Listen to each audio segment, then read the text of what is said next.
कल तक हमने ओपन सेट तक देखा था कि ओपन सेट क्या होता है और इसके अंदर कौन से एलिमेंट होंगे, इंटीरियर पॉइंट होंगे सब के सब। तो हम इसे क्या कहेंगे, ओपन सेट कहेंगे या इंटीरियर सेट कहेंगे। इंटीरियर सेट की डेफिनेशन क्या कहती थी कि हमारे जितने भी एनबीडी होंगे, जितने भी एनबीडी होंगे वो कहाँ होंगे, उसी सेट के अंदर होगा। ठीक है, एनबीडी का मतलब इसका जो ओपन इंटरवल होगा वो कहाँ बिलोंग करेगा, उसी सेट में बिलोंग करेगा, तो उसे इंटीरियर पॉइंट हम उसका कह देंगे। ओपन सेट में ये हमने पढ़ा था। अब हम बात कर रहे हैं इससे आगे सबसे पहले लिमिट पॉइंट की। क्यों एनबीडी हम सीख गए, नेबरहुड किसे कहते हैं, अब देखते हैं लिमिट पॉइंट किसे कहते हैं। लिमिट पॉइंट तो हमें बस इतना देखना है, एनबीडी हम जानते हैं कि एक इंटरवल, किसी भी पॉइंट का इंटरवल देख लेंगे हम, एनबीडी हो जाएगा है कि नहीं है। तो हम ये कहना चाहें कि वो हर एक पॉइंट जिसके एनबीडी में एक या इनफाइनाइट पॉइंट उसी सेट के अंदर एग्जिस्ट कर रहे हों। फॉर एग्जाम्पल हम ये कहें 1 से 3, ठीक है, हमने कहा 3 का एनबीडी आपने क्या निकाला, 3 माइनस एप्सिलॉन और 3 प्लस एप्सिलॉन, ये हुआ इसका एनबीडी। ठीक है, अब एक बात और, 3 माइनस एप्सिलॉन और 3 प्लस एप्सिलॉन में इस सेट के जो सेट हमारा 1 2 3 दिया हुआ है, कुछ एलिमेंट होंगे कि नहीं होंगे 3 के अलावा?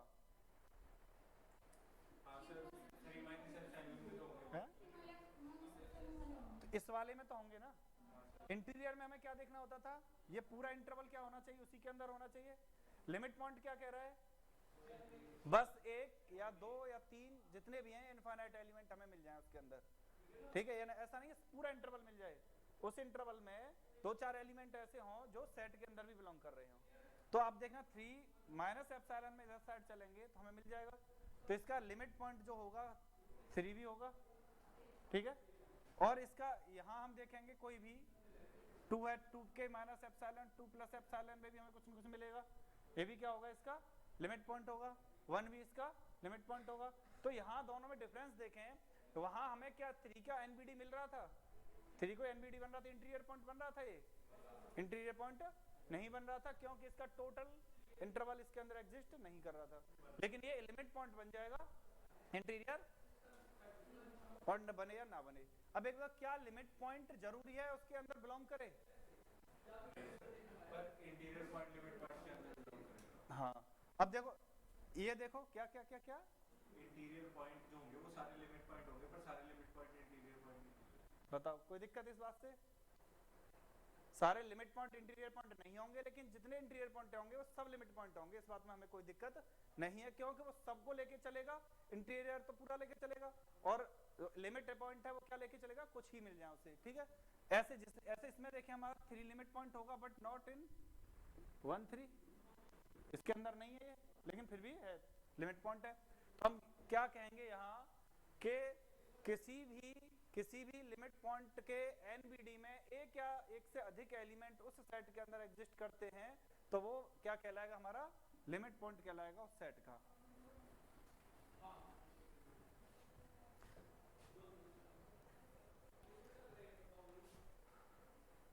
जैसे हम लिखते हैं if alpha is limit point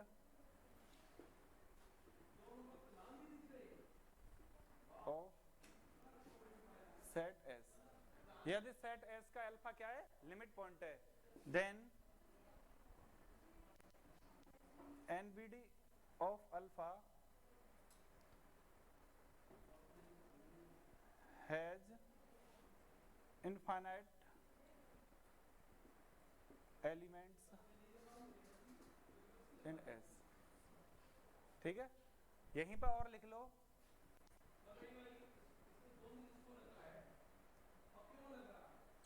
two और मोर एलिमेंट।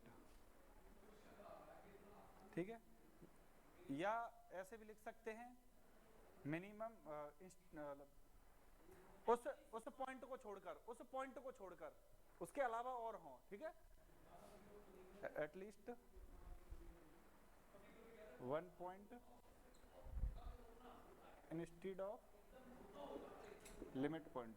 ठीक है, लिमिट पॉइंट को छोड़कर, या ऐसा लिख दो instead of that point. That point मतलब जिसके बारे में हम बात कर रहे हैं लिमिट पॉइंट है कि नहीं है। तो सिंपल सी बात है कि जो लिमिट पॉइंट कब बनेगा वो जब उसके एनबीडी में कितने हो, इनफाइनाइट एलिमेंट्स हो उसी सेट एस में, या दो से अधिक एलिमेंट हो, या कम से कम एक एलिमेंट तो होना ही चाहिए।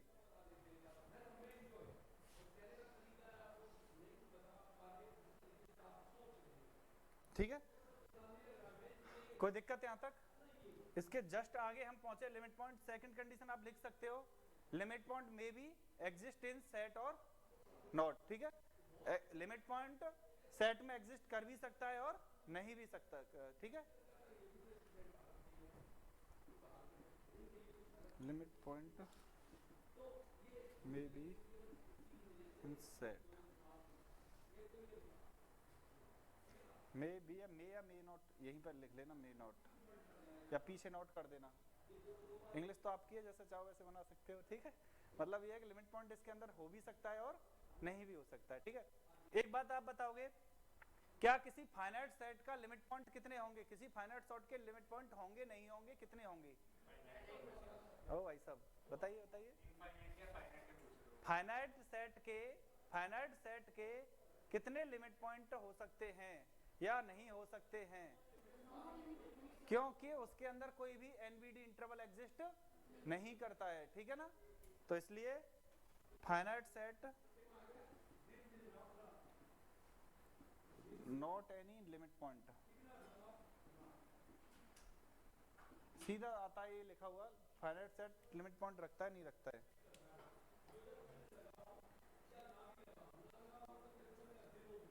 ठीक है, अब एक बात बताओ, अब इनफाइनाइट सेट के बारे में बात करें। इनफाइनाइट सेट लिमिट पॉइंट क्या रखेगा नहीं रखेगा? 100% रखेगा। ठीक है ना, हम ये कहेंगे कि every infinite set has at least one limit point. हर कुछ भी हो जाए एक तो वो हर वक्त रखेगा तो ज्यादा, लेकिन कम से कम एक तो रखेगा ही रखेगा। इसी थ्योरम को हम कौन सी थ्योरम बोलते हैं? बोल-जेनो-वेयर-स्ट्रॉस थ्योरम। ठीक है, लिख लो स्टेटमेंट डाल के, सीधा नाम से पूछा जाता है ये थ्योरम।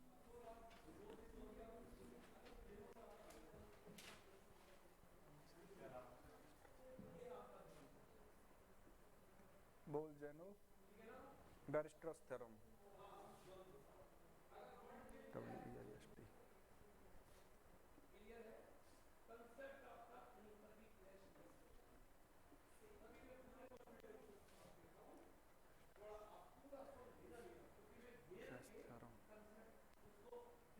Bolzano Weierstrass theorem. ठीक है, पूरा नाम है ये, दोनों को साथ में रखो।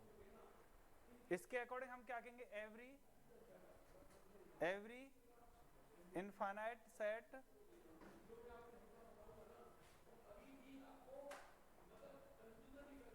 ठीक है, अब एक बात, इनफाइनाइट सेट ओनली लिख दें या बाउंडेड करना पड़ेगा? ऐसे बाउंडेड करना पड़ेगा, क्यों? नहीं तो हम नेचुरल नंबर के अंदर क्या हो जाएंगे, फंस जाएंगे उसके अंदर, कैसे कैसे हो रहा है ये। तो हम क्या कहेंगे? Infinite bounded set has at least one limit point. कोई भी बाउंडेड और इनफाइनाइट सेट है वो एक लिमिट पॉइंट तो हर हालत में रखेगा ही रखेगा। ठीक है, और बाउंडेड आपको उस दिन सिखाया था, तो सबसे पहले उसी क्वेश्चन को देख लेते हैं। 1/n, n belongs to n, बताओ बाउंडेड है कि नहीं है ये?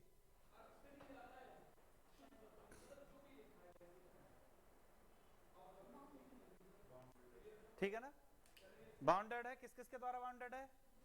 बाउंडेड बाई 0 एंड 1, 0 और 1 के द्वारा बाउंडेड है। ठीक है, अब हम बात करें इसका लिमिट पॉइंट, देखें हम इसका लिमिट पॉइंट कौन सा होगा, कहाँ नहीं होगा। हमने ये देखा ये ऐसा होगा 1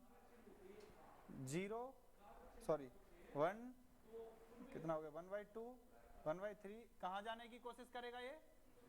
0 के पास जाने की कोशिश करेगा। तो हम ये कह सकते हैं टेंड्स टू इनफाइनाइट पर ये पॉइंट जहां जाने की कोशिश करेगा वो इसका क्या होगा? लिमिट पॉइंट होगा, वो क्या होगा इसका लिमिट पॉइंट। तो इसका जो लिमिट पॉइंट होगा क्या होगा 0। और 0 देखो सेट के अंदर तो है नहीं, इस सेट के अंदर 0 होगा नहीं होगा, लेकिन लिमिट पॉइंट फिर भी बनेगा।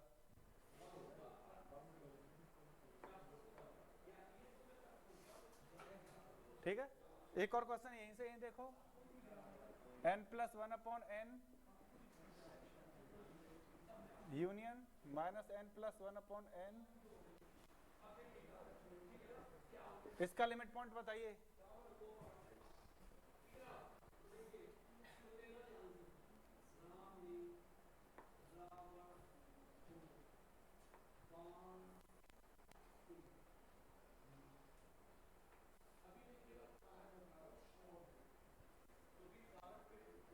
कोई दिक्कत तो नहीं है यहां तक?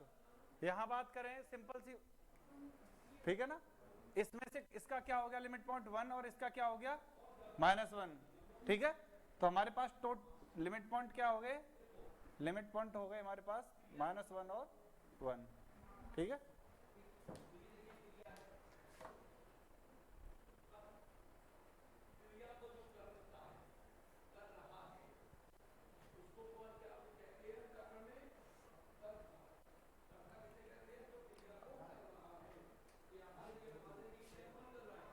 ठीक है, अब लिखे derived set.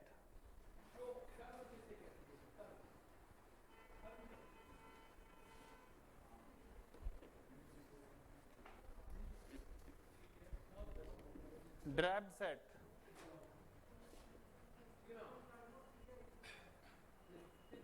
Set of all limit points of A set is called A derived set, ठीक है। लिख दो set of all limit points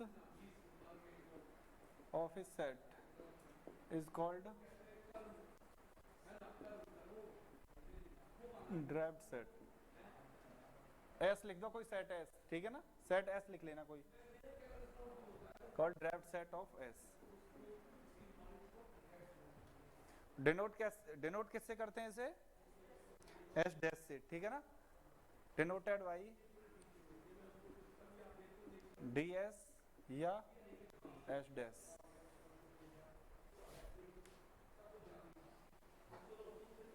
अब मुझे लग रहा है आप समझदार हो गए हो और एक बात यहां से बता सकते हो। वो क्या बता सकते हो, अगर हम आपसे पूछें हमारे पास एस अगर ये है, आपको ध्यान हो तो उस दिन क्वेश्चन लिखाए थे 5-6 लिखाए थे एक साथ, उन सब का अगर एन है हमारा तो इसका एस डैश कितना होगा बताना एक बार। इंटीरियर पूछ रहे थे उस दिन, तो आज हम पूछ रहे हैं क्या डैश। तो बताओ नेचुरल के अंदर कितने लिमिट पॉइंट होंगे हमारे, पता है ना, ध्यान करो। इंटीरियर पॉइंट में भी बताया था, नेबरहुड नहीं हो इसका, इंटरवल ही नहीं है तो फाई। दूसरे सेट के लिए कुछ बताओ, जेड के लिए क्या होगा, जेड के लिए भी जेड डैश क्या होगा फाई, ठीक है। और थर्ड बताओ क्यू के लिए क्या होगा, अच्छा अब बताओ रेशनल है, रेशनल रियल नंबर आ जाए, क्योंकि इरेशनल का जब हम क्या लेंगे एनवीडी लेंगे, दोनों साइड चलेंगे तो कुछ तो रेशनल उसमें आ ही जाएंगे भले ही। और लिमिट पॉइंट क्या कहता है, सेट में है या नहीं है, उसके एनवीडी में कुछ एलिमेंट हमें मिल जाए तो रेशनल का एनवीडी रेशनल तो रखेगा, तो रेशनल भी क्या हो जाएगा अपना एनवीडी रखेगा, लिमिट पॉइंट बन जाएगा, और रेशनल भी लिमिट पॉइंट बन जाएगा। तो ये पूरा क्या हो जाएगा आर। आर की तो दिक्कत है ही नहीं, आर तो आर रह ही जाएगा। और उनका बता दोगे ए बी का क्या हो जाएगा, हाँ आगे ना बात क्या हो जाएगा क्लोज हो जाएगा, क्योंकि सब एनबीडी में आ जाएंगे, और क्लोज का तो क्लोज ही रहेगा।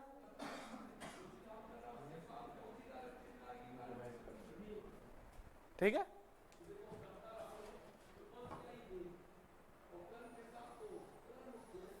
ठीक है। और 5 डैश का बोले क्या आएगा, 5 डैश 5 ठीक है ना। ये दो लोग तो ऐसे ही हैं, एक तो आर और एक फाई, तो फाई डैश पूछें तो फाई, फाइनाइट का पूछें किसी फाइनाइट सेट का तो फाई।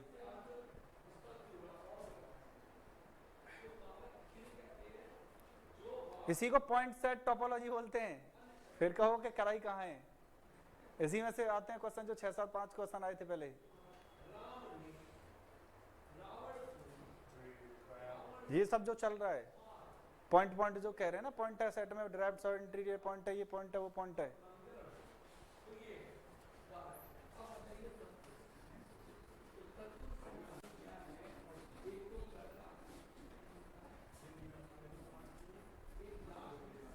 कोई दिक्कत आपको यहां तक?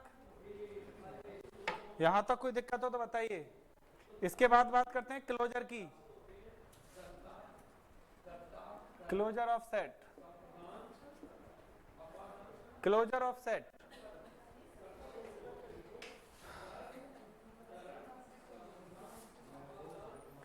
देखो क्लोजर ऑफ सेट किसे कहते हैं, पहले देखो, it is denoted by S bar, किससे? एस बार से। एंड डिफाइंड कैसे होता है, ये क्या होता है? एस बार बराबर एस यूनियन एस डैश।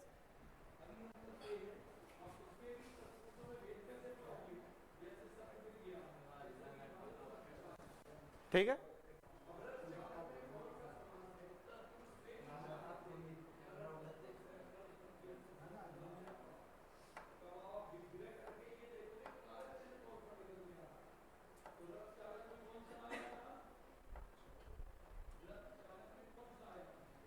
ठीक है।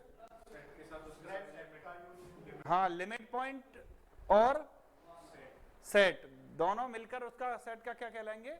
क्लोजर। कोई दिक्कत? अगर हम आपसे ये पूछें एन का क्लोजर क्या होगा, बताओ। एन होगा, क्योंकि फाई यूनियन, बोलो, मतलब सीधी एन यूनियन फाई क्या होगा? एन। आगे ना बात समझ में? सबका किसी का भी क्लोजर पूछे आप बता सकते हो आराम से। और जितना लिमिट पॉइंट दिया हुआ है वो, तो लिमिट पॉइंट का सेट को हम क्या बोलते हैं? Drive set. तो ड्राइव सेट का और खुद सेट का यूनियन हमारा क्लोजर कहलाता है। अब यहां से ही बात करें क्लोज सेट, क्या बात करें? Close set.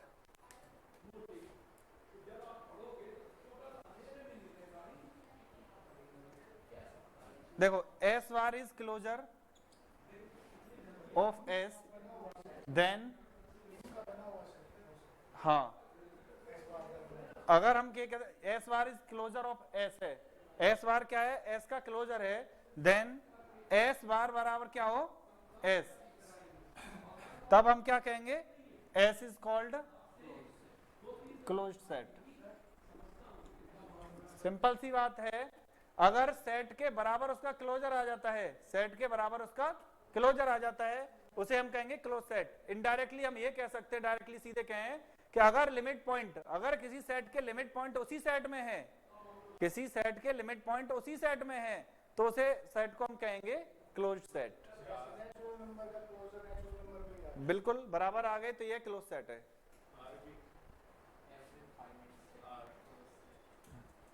बिल्कुल। तो एक और में करके भले ही लिख लो, और limit points are exist in set, then that set is called a closed set. If all limit point of a set S is exist in set S, then S is called closed set। तो S क्या कहलाएगा? Close set कहलाएगा। कोई दिक्कत किसी को?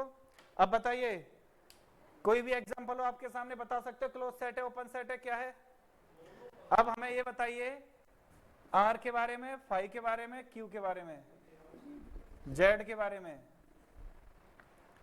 इनके बारे में बताओ बेटा। इसे हटा देना, हो गया हो तो। आर क्या होगा? और ये भी बताओ ओपन भी होगा कि नहीं होगा? ठीक है। और तो हम ये कहें आर और फाई ये दोनों क्या होते हैं, ओपन प्लस क्लोज दोनों होते हैं। ठीक है। क्यू के बारे में क्या कहोगे, देखो क्यू का बाहर निकालते हैं तो क्या निकलता है, आर निकलता है? हाँ अब देखो रियल दे रहा है, इक्वल में तो है नहीं ये, सॉरी क्लोजर नहीं, इसका डैश, क्यू का डैश आर दे रहा है, और क्लोजर भी करें इसका तो क्या देगा, आर देगा, क्लोजर भी क्या देगा, आर देगा इसका। जबकि हमें क्या कहना है, क्लोजर क्या आना चाहिए, उसके बराबर आना चाहिए। और उसके कहां देखा था हमने, ओपन में क्या देखा था, ओपन में तो क्या नहीं था, फाई था, तो ओपन सेट भी नहीं था, तो ये कि ना तो नाइदर ओपन नॉर क्लोज। ठीक है। जेड तो तुम जानती हो क्या होगा ये, हाँ क्लोज, क्लोज होगा ये, ओपन ओपन तो था ही नहीं, फाई था, क्लोज होगा ये तो। जैसे कोई इंटरवल है, एक जेड मतलब सेमी इंटरवल, सेमी ओपन, तो फिर वो क्लोज होगा। देखो देख लेते हैं, 2 से 3 ये है, ठीक है। इसका आप डिराइव सेट निकालोगे, क्या आप निकालोगे, ये निकालोगे, ये निकालोगे ना, तो ये इसका क्या हो गया, डैश हो गया, ये इसका क्या है, इसका डैश ये है। बट आप एक बात बताओ, अब हम क्या निकालना चाह रहे हैं, इसका क्लोजर निकालना चाह रहे हैं। आप इसका क्लोजर निकालोगे तो 2 3 यूनियन 2 3 करोगे तो आपके पास इसका जो क्लोजर आएगा, इसका क्लोजर क्या आएगा, ये आएगा, क्लोज्ड आएगा। ये तो इसके बराबर नहीं है भाई, ये सेट के बराबर, मतलब ये तो ठीक है। 2 3 देखो, आप खुद देखो बताना, इसका क्लोजर किसके बराबर नहीं है, इस सेट के। और हम कह रहे हैं कि अगर क्लोजर, अगर s बराबर s बार हो जाए तब क्लोज सेट होगा ये, क्लोज इंटरवल इसका ड्राइव सेट आ जाएगा। ठीक है, क्लोजर इसका भी, क्लोजर भी इसका क्लोज इंटरवल आ जाएगा। बट ये क्या नहीं होगा, क्लोज सेट नहीं होगा, क्यों, वो पहले से ही पता है, तुम पहले से सेमी ओपन सेमी क्लोज बोल रहे तो वो पूरा कैसे बन जाएगा। ठीक है, 2 से इन्फिनिटी आप कैसे लोगे बताओ, 2 से इन्फिनिटी, हाँ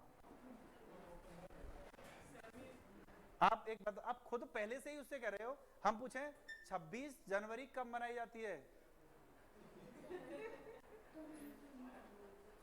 भाई है कि नहीं, हम पहले से उससे कह रहे हैं कि सेमी क्लोज है वो, सेमी ओपन है, तो उसको हम क्यों प्रूव करें। हाँ एक बात पूछ सकते हो, इसका क्लोजर या इसका ड्राइव सेट क्या होगा, ऐसे आप पूछ सकते हो।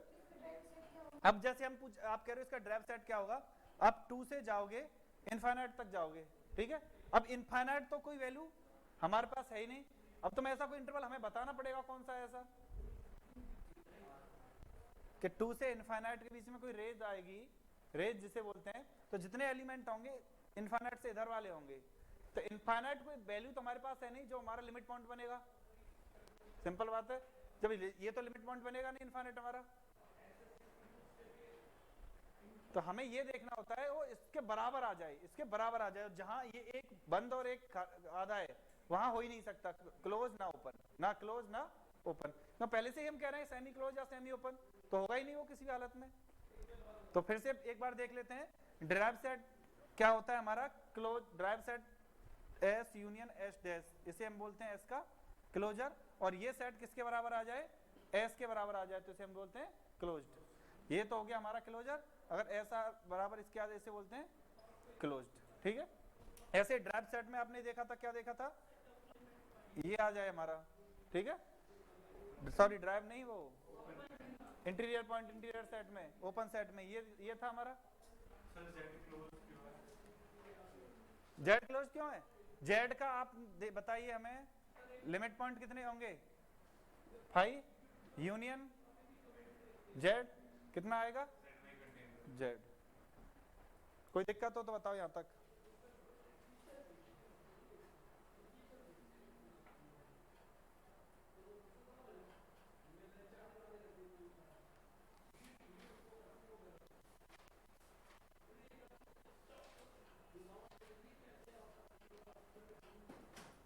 हटाएं,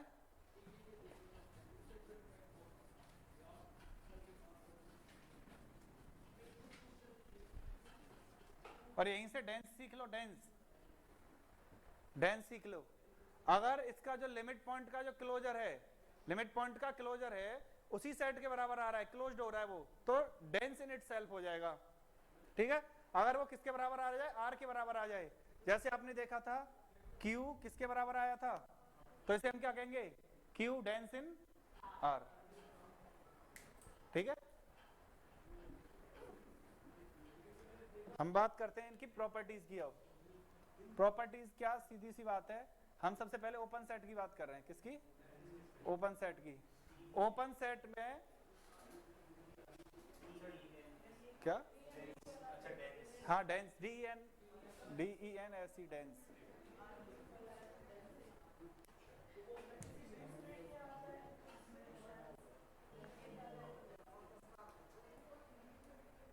अब देखियो, अब देखो ओपन सेट है हमारा, ओपन सेट के लिए देखो आप,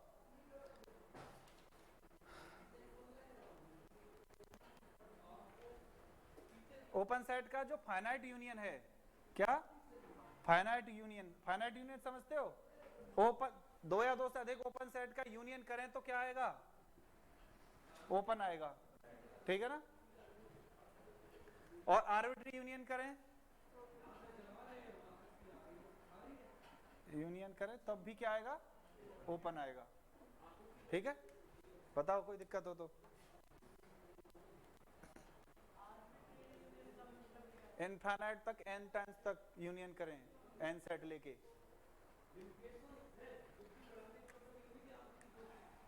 ठीक है, फर्स्ट सेकंड। अगर हम यही यूनियन के बाद तीसरी बात किसकी करें, इंटरसेक्शन की, फाइनाइट इंटरसेक्शन करें तो क्या रहेगा, वो ओपन रहेगा। और आर्बिट्री क्या करें तो मे बी।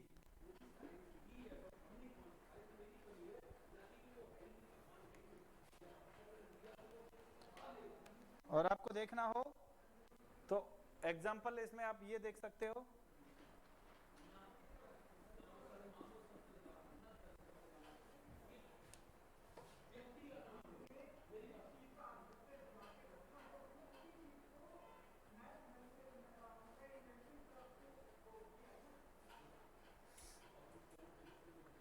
ठीक है, ये पता चल गया ना। अब ऐसे क्लोज्ड के लिए देखें हम, क्लोज्ड सेट के लिए सेम लगा लो, फाइनाइट यूनियन, इसमें उल्टा होता है, बस इसमें उल्टा होता है।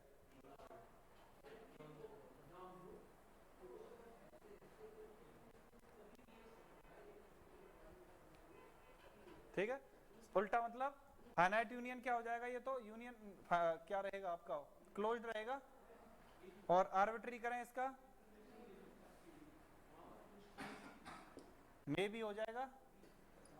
थर्ड इसमें क्या करें हम, इंटरसेक्शन, फाइनाइट इंटरसेक्शन करें, फाइनाइट इंटरसेक्शन क्या रह जाएगा हमारा, क्लोज्ड। और आर्बिट्री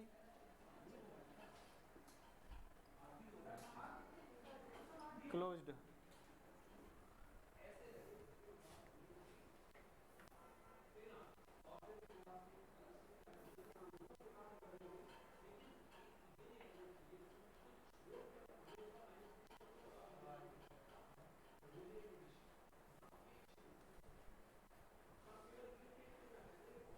ठीक है, ये आपका पॉइंट सेट टोपोलॉजी कंप्लीट हुआ।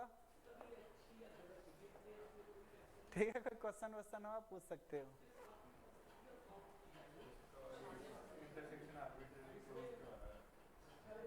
क्या, आर्बिट्री इंटरसेक्शन, आप एक बात, छोटे छोटे मिलकर बड़े में पहुंच रहे हैं क्लोजर के लिए, तो जो बाउंड्री पे नहीं थे वो भी बाउंड्री बनाएंगे क्लोज वाली।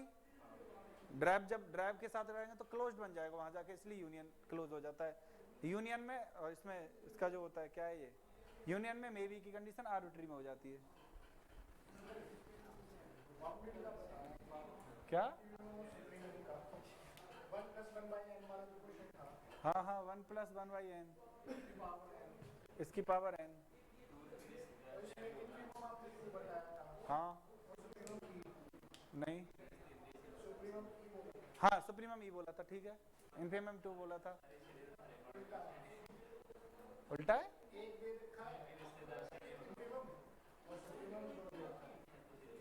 इन्फीमम 1 दे रखा है।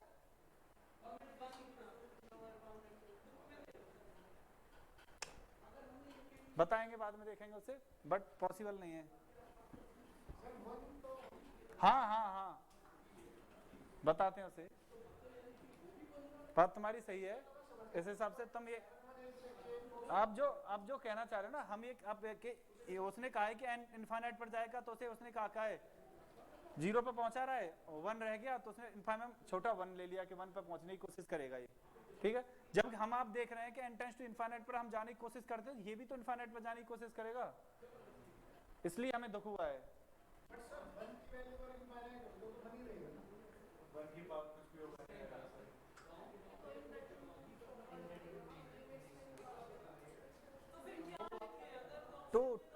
टू ई और एक बार देख लेंगे आप में क्या दिया उसे।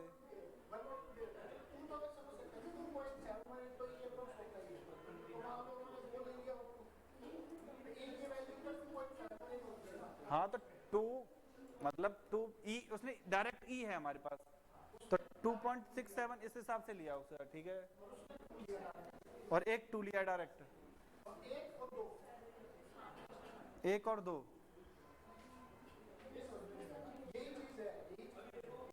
1 और 2 दिया है, और ये दिया है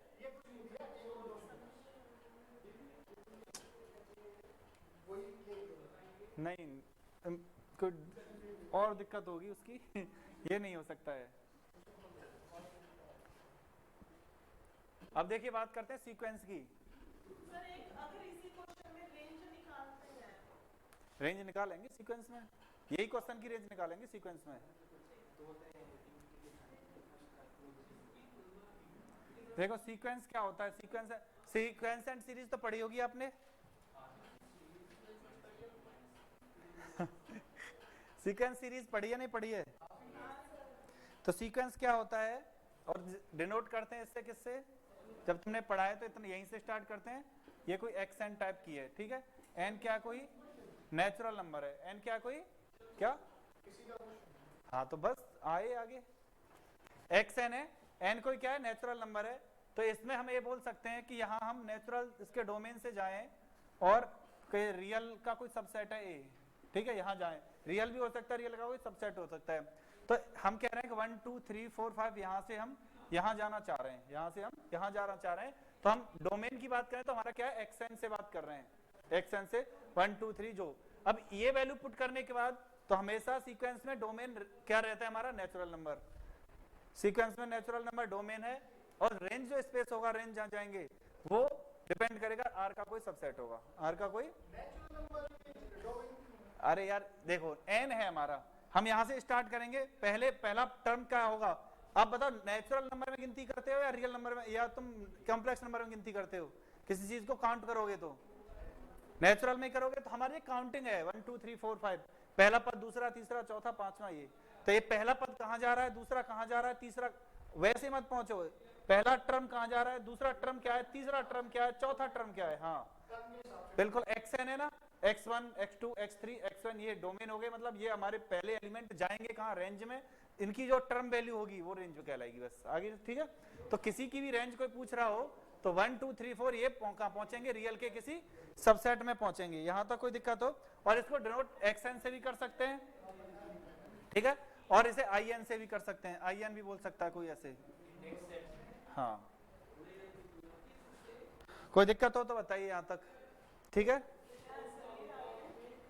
डिनोट करने का तरीका ऐसे लिख लो, ऐसे लिख लो, और या इसे ऐसे लिख लो, 0 से इनफाइनाइट। क्या नया टॉपिक है, सीक्वेंस। ये मतलब ये सीक्वेंस से होता है कि जिसमें नेचुरल नंबर से हम किसी रियल के सबसेट के पास पहुंचने की कोशिश करते हैं, ठीक है, ऐसा फंक्शन है ये। और जहां पर हमें डिनोट करते हैं xn से, जहां n ये बोलता है या ऐसे या ऐसे, डिनोट करने का ये तरीका है।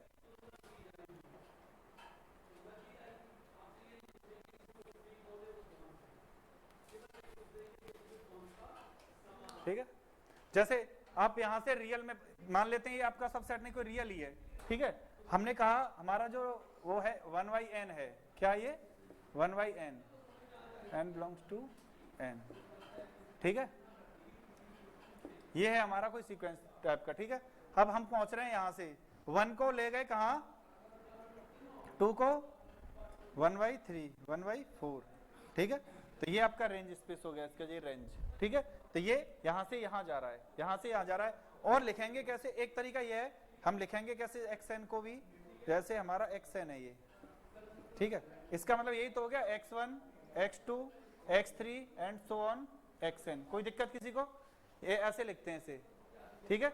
आप कह रहे हो कि ये डोमेन कैसे हो गया, तो xn, x1, x2, xn। अब इसका ये कहां पहुंच रहे हैं, सीक्वेंस हम उसको बोल रहे हैं, ये टर्म्स मतलब ये नेचुरल नंबर में पुट करने के बाद जो हमारा कोडोमेन बन रही है। सीक्वेंस बोल रहे हैं कि कोई सेट जहां से जिस पॉइंट, जिस सेट के पास जा रहे हैं उसे सीक्वेंस कहेंगे, जहां पहुंचने के बाद हमारा, बिल्कुल ये सीक्वेंस रहेगा हमारा, सीक्वेंस का स्पेस रहेगा, सीक्वेंस के टर्म ये रहेंगे।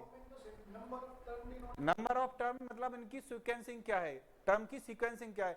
सीक्वेंस मतलब एक ऑर्डर देखते हैं हम, कौन सा ऑर्डर है उसका, उस ऑर्डर के अकॉर्डिंग हमारे टर्म क्या क्या आ रहे हैं, वो रेंज में आ रहे हैं, उसी को टर्म की वैल्यू बोलते हैं। जैसे हमने लिखा xn है कोई, हमने कहा x1, x2, x3, x1, xn, पहला, दूसरा, तीसरा, चौथा, ऐसे करके, ठीक है। इसमें जो वैल्यू आएंगी वो किसकी आएंगी, रेंज की। भाई कोई वैल्यू हमें लेनी होती है, रेंज में ही तो जाके लेते हैं। तो इसकी जो वैल्यू आएंगी उनको हम सीक्वेंस के रूल के अकॉर्डिंग लिखेंगे। आपने देखा ना, सीक्वेंस क्या होता है, एक रूल के अकॉर्डिंग टर्म्स का आगे बढ़ना सीक्वेंस कहलाता है हमारा। तो रूल क्या होता है हमारा, वो रूल ही तो है जो हमारे नेचुरल को किसी रियल या रियल के सबसेट में पहुंचा रहा है। तो इतनी बड़ी बात नहीं है, बस ये देखो xn हमारा ऐसे लिखा जाता है, और जैसे हमें ये लिखना है 1/n, तो हम ऐसे ऐसे करके जाएगा, और इसके टर्म को सीधा लिख के ऐसे देंगे, जैसे हमें लिखना है 1/n, ये हमारा सीक्वेंस है।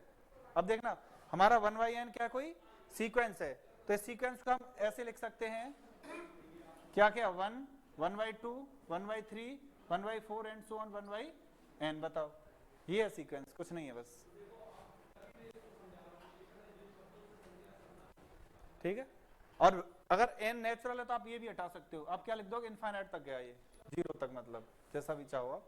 n क्या है हमारी, n टेंड्स टू इनफाइनाइट तक जाएगी, तो n/n+1 है। जैसे यहीं पे आप लिखना चाहो कि आप ये लिख के दिखाओ n/n+1, लिखना क्या लिखोगे आप, 1 से, फिर से करें, कहां से स्टार्ट करेंगे, पहले टर्म से, मतलब नेचुरल से स्टार्ट कर रहे हैं हम, तो हम कैसे करेंगे, 1/2, 2/3, 3/4, 4/5, ये हमारा सीक्वेंस है, जो भी, ठीक है। ऐसे भी हो सकता है 1 + -1 की पावर n, इसे क्या लिखोगे आप, बोलना, 0, 2, 0, 2, 0, 2, ठीक है। कोई भी हो, n² हो, उसको क्या लिख दोगे आप, 1, 2, 4, 9,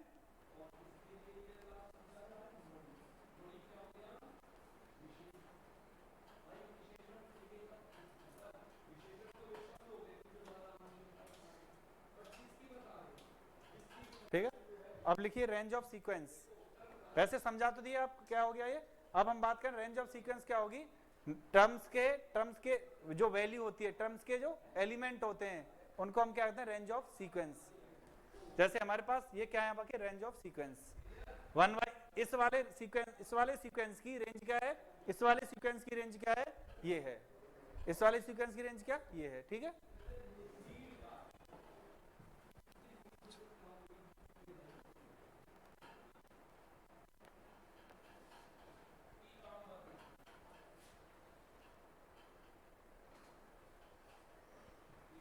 बेटा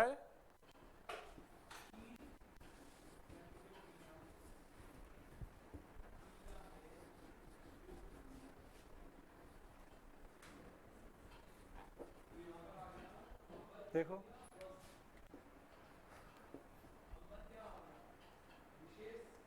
रेंज ऑफ सीक्वेंस लिख लो, set of all different terms of sequence, set of all different terms of sequence, sequence के डिफरेंट टर्म्स का जो क्या होता है सेट होता है, उसे हम क्या बोलते हैं, range of sequence. For example लिखो -1 की पावर n, इसकी रेंज, इसका पहले तो हम देखें क्या आएगा, बताना एक बार, -1 1 -1 1 -1 1 -1 1, और इसका रेंज ऑफ सीक्वेंस देखें, इसकी रेंज कितनी आएगी ये बता सकते हो? तो इसके डिफरेंट टर्म और -1 और 1, बस ठीक है। अभी बताया था 1/n का क्या हो जाएगा, सब हो जाएंगे, 1 1/2 1/3 1/4 एंड सो ऑन, सब। क्या बोला था बताना? n + 1/n की पावर n, 1 + 1/n की पावर n। इसका देखो 1 के लिए कितना हो गया, 1 के लिए 2, आगे 2 के लिए कितना हो जाएगा, 9/4, जो भी हो जाए। इसकी भी वैल्यू इसमें ना ये विदाउट पावर दे रखी है रेंज, क्या रेंज दे रखी है, जैसे 2 हाँ पुट किया तो 3/2, फिर 3 पुट किया तो 4/2।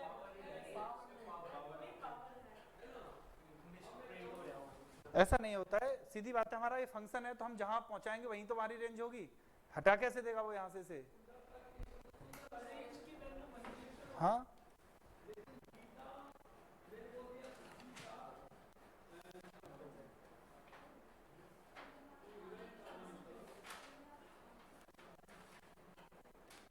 ठीक है। अब एक बात बताइए, लिखाने की जरूरत नहीं है, बस आप इतना सुनिए कि हमारा रेंज में कितने एलिमेंट हो सकते हैं, कोई फिक्स है, कोई वैल्यू, फाइनाइट इनफाइनाइट कितने भी हो सकते हैं, कोई बड़ी बात नहीं है, ठीक है। दूसरी बात हम आपसे ये कहें, किसी सीक्वेंस का डोमेन क्या होता है, किसी सीक्वेंस का डोमेन क्या होता है, नेचुरल नंबर, ठीक है। रेंज फाइनाइट इनफाइनाइट कुछ भी हो सकती है। थर्ड हम बात करें कांस्टेंट सीक्वेंस की, कांस्टेंट सीक्वेंस,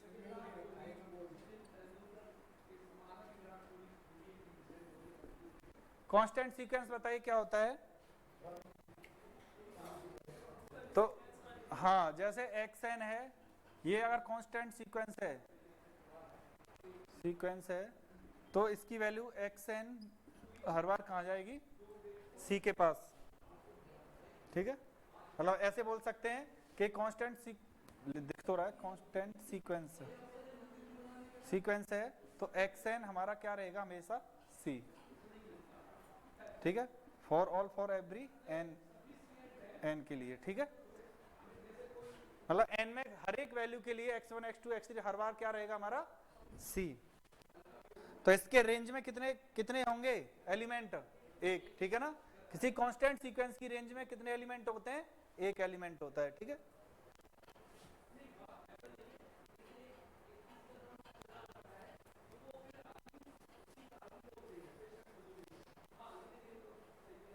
अब देखिए आपके लिए छोटा काम कर रहे हैं, आपने बाउंडेड सेट पढ़ा था, आपने बाउंडेड सेट पढ़ा था।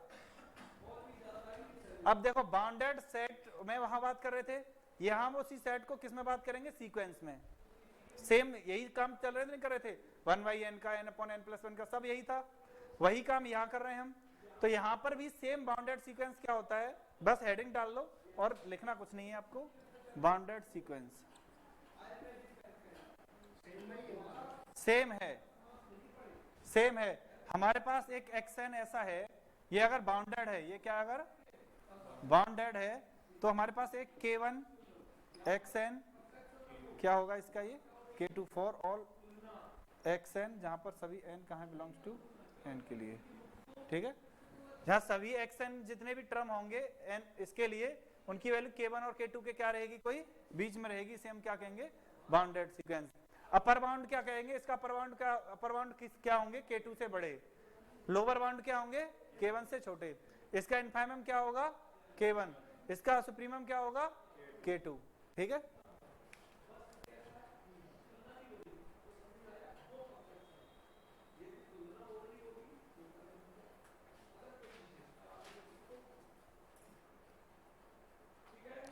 कोई दिक्कत हो तो बताइए।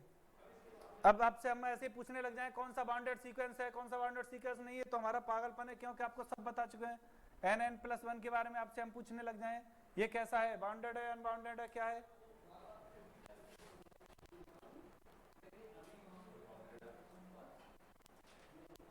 बताओ किसी को दिक्कत हो तो।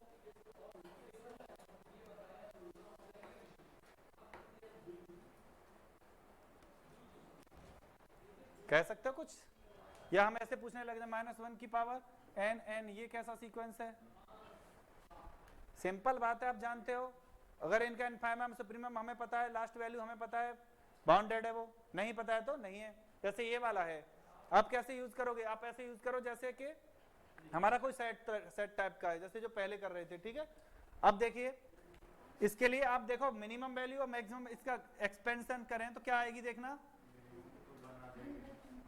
कहां से स्टार्ट करेंगे, 1/2, 2/3, 3/4 एंड सो ऑन, कहां तक पहुंचेंगे हम, बताओ बताओ लास्ट कहां तक पहुंचेंगे, बताया था उस दिन, बताया भी था।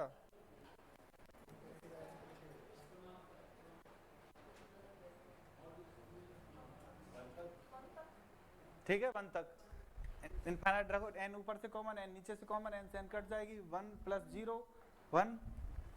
ठीक है, तो ये बाउंडेड दिख गया आराम से, क्या को मतलब ही नहीं है। लेकिन हम क्या देख रहे हैं इसका, ऐसा इनफाइमम सुप्रीमम भी तो नहीं सेट में होता है, हमें क्या फायदा उससे, हमें तो फायदा ये है कि बाउंडेड कर दो इसे, हमारा बाउंडेड हो गया। ये इनफाइमम सुप्रीमम को पूछे, यहाँ बता सकते हैं हम आराम से इनफाइमम क्या है, सुप्रीमम क्या है इसका, यही तो हमें चाहिए होता है। ठीक है, हटा दें से bounded sequence, upper bound, lower bound, वही जो सेम पहले वहां थे वही सब सेम यहाँ है। जो xn हमारा इस टाइप का है, घबराना नहीं है, वही सेट है जो वहां जो काम कर रहा था हमारा, वहां बस इसे कैसे लिख रहे थे हम, ऐसे करके ऐसे लिख रहे थे, n+1 for all n belongs to n, वहां हम ऐसे लिख के जा रहे थे से, यहाँ हमने सीधा ये ऐसे बंद कर दिया। इसके लिए बताओगे क्या है, बाउंडेड है नहीं है ये ऊपर वाला, बताओ। टेंशन काहे के लिए नहीं, आपका मन जो कर रहा है वह सिंपल है, n नेचुरल है, कहीं तक पहुंचेगा क्या पता हमें, कहां से कहां तक पहुंचेगा, अनबाउंडेड है, अनबाउंडेड है, टोटली अनबाउंडेड है। लोअर अपर कुछ मिलेगा इसका, लोअर अपर नहीं मिलेगा, क्यों नहीं मिलेगा, माइनस ने खराब कर दिया मामला। ठीक है, अगर माइनस नहीं होता तो इसका लोअर बाउंड हमें मिल जाता।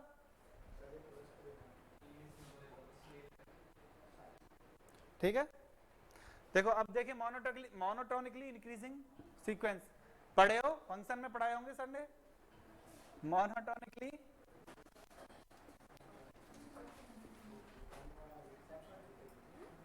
इंक्रीजिंग सीक्वेंस, हाँ मोनोटोनिकली इंक्रीजिंग पढ़े हो, नहीं पढ़े हो बताओ सही, नहीं पढ़े हो, अरे हाँ तुम्हारा नहीं हुआ। देखो मोनोटोनिकली इंक्रीजिंग का मतलब है कि आगे बढ़ना,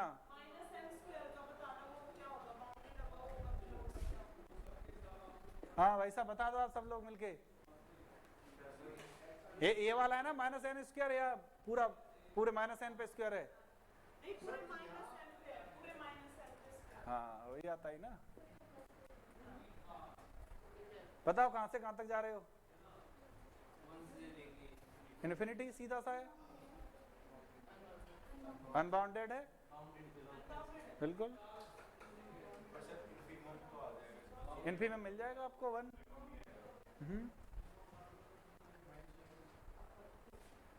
ठीक है, कोई दिक्कत यहां तक,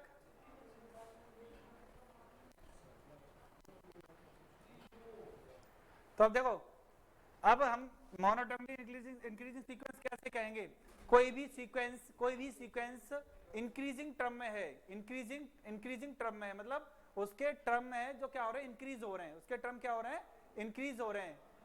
तो ऐसे हम कहें कि अगर हमारे पास xn वा टर्म क्या है हमारा, छोटा है किससे, xn प्लस 1 वे टर्म से, या इक्वल है, ठीक है।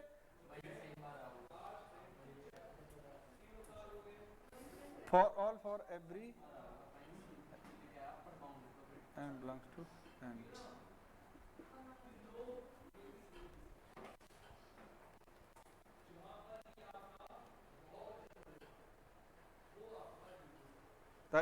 ठीक है ना, ये फॉर्म होती है हमारे पास एक सीक्वेंस xn है, मतलब किसी सीक्वेंस के टर्म इंक्रीज होते जा रहे हो, किसी सीक्वेंस के टर्म क्या हो रहे हैं, बढ़ते जा रहे हैं, बढ़ते क्रम में हो, किसी सीक्वेंस के टर्म हाँ असेंडिंग क्या होते हैं, डिसेंडिंग बोलते हैं, असेंडिंग, ठीक है ना, किसी के टर्म कैसे हो, असेंडिंग हो, बढ़ते हुए जा रहे हो, तो हम कहेंगे मोनोटोनिकली इंक्रीजिंग सीक्वेंस है। वहां पे एक बात आती है, इक्वल भी हो सकते हैं कहीं कहीं और बड़े भी हो सकते हैं, ठीक है। तो जैसे हमारे पास x1 है, ये हमेशा किससे, x2 से क्या रहेगा, छोटा या बराबर, ठीक है। ये हमारा हमेशा x3 से, ये हमारा हमेशा x4 से, ऐसे जाए, कांस्टेंट बोल दो उसे, और 1 1 का मोनोटोनिकली बोलोगे, लेकिन इंक्रीजिंग डायरेक्टली ऐसे नहीं। मोनोटोनिकली का मतलब इक्वल की कंडीशन हमारी आ सकती है, इक्वल की कंडीशन हमारी फिक्स्ड हो गया ना, वो तो कांस्टेंट टर्म हो गया, कहीं जा ही नहीं रहा।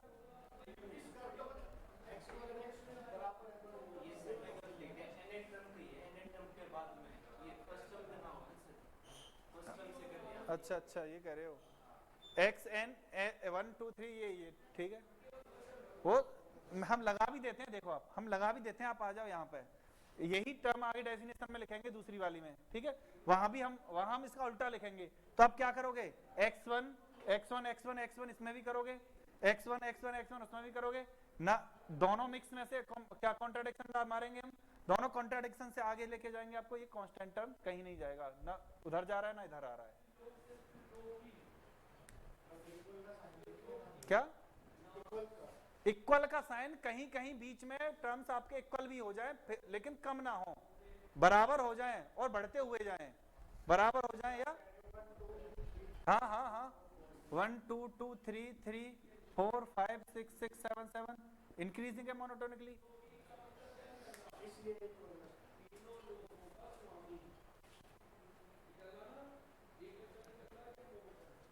तो इसमें दिक्कत नहीं है, इक्वल की कंडीशन का मतलब समझिए आप। और एक होता है, इसे बात करो, स्ट्रिक्टली इंक्रीजिंग सीक्वेंस, इसका मतलब है मोनोटोनिकली का मतलब इक्वल कंडीशन दे सकता है, लेकिन स्ट्रिक्टली का मतलब कोई मतलब नहीं है, सब कैसे रहेंगे, हाँ ठीक है, मतलब x1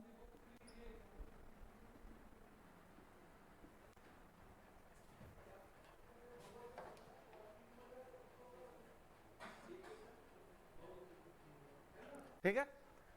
तो स्ट्रिक्टली इंक्रीजिंग जो है उसे हम मोनोटोनिकली इंक्रीजिंग बोल सकते, नहीं बोल सकते, ठीक है, लेकिन मोनोटोनिकली को हम क्या नहीं बोलेंगे, हाँ ऐसे ही यहां लिख लो, अब मोनोटोनिकली डिक्रीजिंग सीक्वेंस हो गया ना, ये मोनोटोनिकली डिक्रीजिंग सीक्वेंस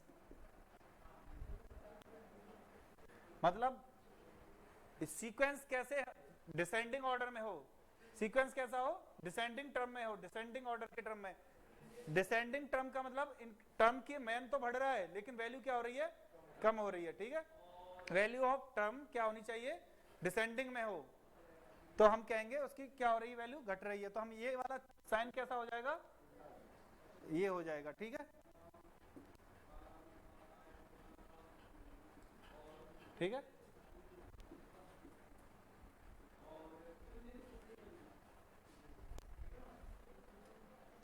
ऐसे ही इसमें देखेंगे स्ट्रिक्टली डिक्रीजिंग,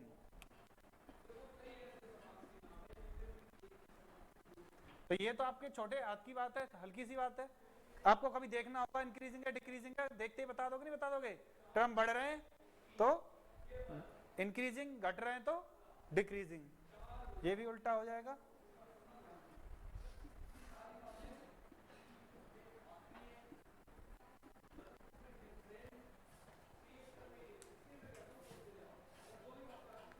तो बताओ सेम अपने अभी वाले का n/n+1 कैसा सीक्वेंस है?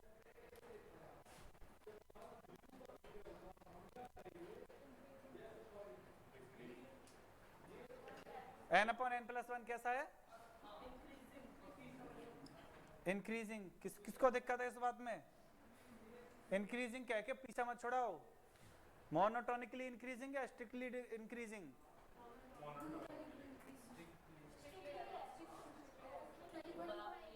हाँ ठीक है।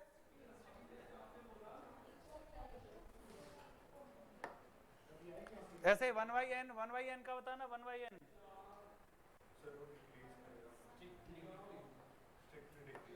ठीक है, लिख लो 1/n।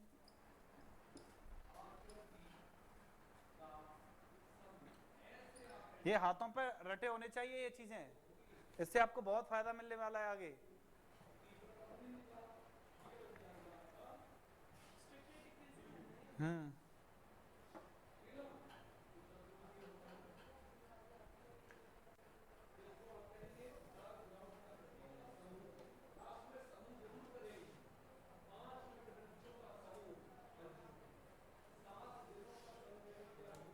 हटाएं से, कोई दिक्कत नहीं ना यहां तक?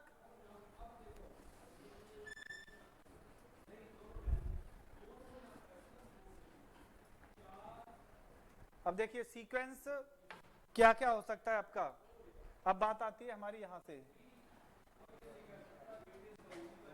सीक्वेंस या तो क्या होगा, कन्वर्जेंट होगा, या क्या होगा, डाइवर्जेंट होगा, या क्या होगा, ऑक्सीलेटिंग होगा। ठीक है,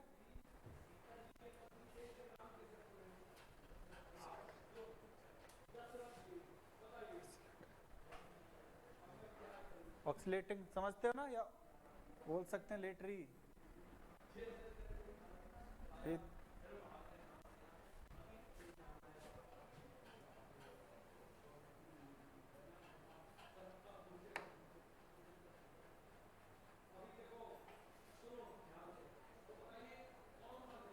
ठीक है, अब डायरेक्टली आपको सीधा सीखना है कन्वर्जेंट कब होगा, जब हम limit n tends to infinite में xn, हमारा limit x tend to infinite में हमारा xn क्या देता है, कोई l को देता है, और ये कैसी है, फाइनाइट वैल्यू है।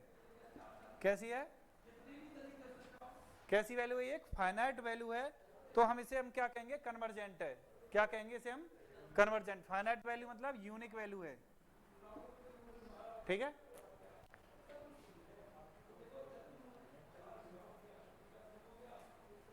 आपके पास क्वेश्चन ही क्वेश्चन हो जाएंगे आज, कोई दिक्कत नहीं। यहां तक अगर यही वैल्यू क्या आ जाए, यही एल क्या आ जाए, माइनस इनफाइनाइट या इनफाइनाइट आ जाए, तो ये कैसी है हमारी, डाइवर्जेंट है। यही वैल्यू कैसी आ जाए, फाइनाइट आ जाए, बट नॉट यूनिक, मतलब ऑक्सीलेट कर रही हो। ऑक्सीलेट करने का मतलब दो, मतलब घूम रही हो, मतलब -+1 -1 ऐसे करके, मतलब एल की वैल्यू ऐसी आ रही है, -1 +1 ऐसे करके चेंज हो रही हो।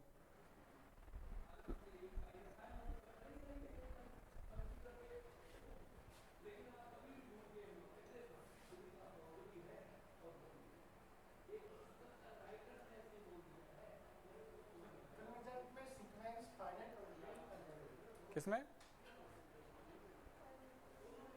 कन्वर्जेंट में जो सीक्वेंस है कहां जाएगी, तो वो सीक्वेंस फाइनाइट होगी, सीक्वेंस कोई भी हो सकती है, इनफाइनाइट भी होगी। सीक्वेंस तो आप देखते हो, क्या बताया था थोड़ी देर पहले, इनफाइनाइट तक की कितनी दिखाई है, सारी की सारी दिखाई है, लेकिन वो कहां पहुंच सकती है, अगर एक एग्जैक्ट वैल्यू तक पहुंच रही है तो उसे हम कहेंगे कन्वर्जेंट।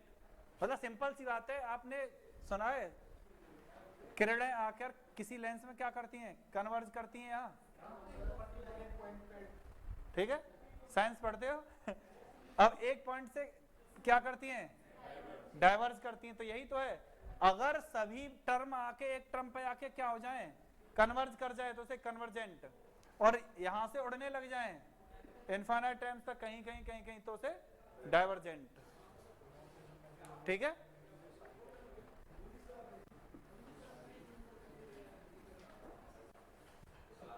कोई दिक्कत यहां तक? फिर से देख लो, सबसे ज्यादा यूज होने वाला यही है तुम्हारे लिए, बस बड़ा कोई पीजीटी वगैरह में देखेंगे तो और यूज हो सकते हैं, लेकिन ये बहुत यूज होगा तुम्हारे लिए। अब से रटना, लास्ट तक रटते रहना, बीच में कंफ्यूजन, कॉची रेशियो टेस्ट वगैरह कुछ आएंगे उनमें कंफ्यूजन होगा, लेकिन ये बात नहीं भूलनी है कि अगर हम एन टाइम्स तक लिमिट निकालेंगे तो अगर हम फाइनाइट के पास जा रहे हैं, इनफाइनाइट पे, इनफाइनाइट टर्म में, एन टेंड्स टू इनफाइनाइट पर हम फाइनाइट टर्म के पास जा रहे हैं, फाइनाइट के पास जा रहे हैं, तो उसे हम क्या कहेंगे, सीक्वेंस क्या कर रहा है, वो कन्वर्जेंट कर रहा है, और जिस पॉइंट पर जा रहे हैं वो उसके कन्वर्जेंट वैल्यू है। ठीक है, उसकी क्या है, कोई कन्वर्जेंट वैल्यू। ठीक है, डाइवर्जेंट मतलब इनफाइनाइट वैल्यू है तो हम क्या कहेंगे, सीक्वेंस क्या कर रहा है, डाइवर्ज हो रहा है, डाइवर्जेंट है वो सीक्वेंस। ठीक है, और ये तो आप जानते ही हो। ठीक है, तो आएंगे लिमिट पॉइंट, आएंगे बिल्कुल, जिन जिन की आप लिमिट निकाल सकते हो आसानी से। इनफाइनाइट वाला जो भी मैच बनेगा, इनफिनिटी माइनस में निकालते कैसे? वो तुम निकालोगे, लिमिट पढ़ चुके हो इसलिए। ठीक है, बहुत अच्छे से आपने प्रैक्टिस भी कर चुके हो, तो आपको निकालनी होगी। जैसे पहला ही क्वेश्चन है n/n+1, बताइए कन्वर्जेंट होगा, डाइवर्जेंट होगा, क्या होगा? एक है 3n/3n/n + 5√n, n + 5√n। सिर्फ कन्वर्जेंट होने कहने से काम नहीं है, हमें बताओ कहाँ कन्वर्ज करेगा। अच्छा, अगला करो, अगला और भी तो लिख दिया है, 1 + 1/n 1 + 1/n की पावर n, n की पावर 1/n।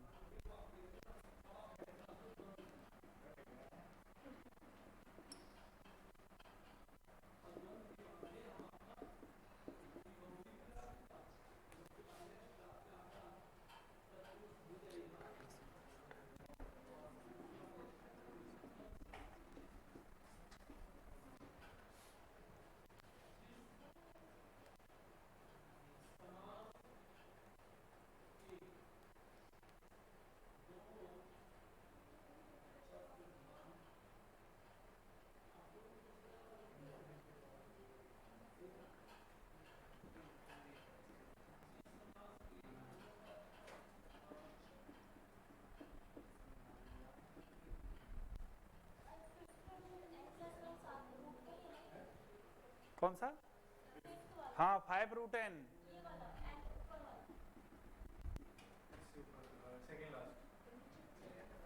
ये हाँ, रूट है, रूट n+1 - √n।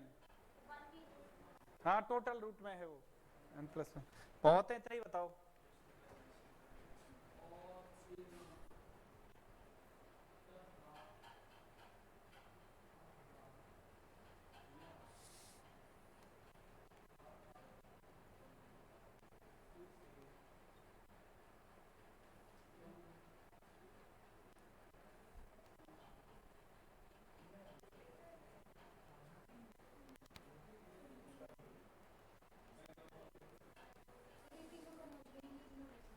पक्की बात है ना?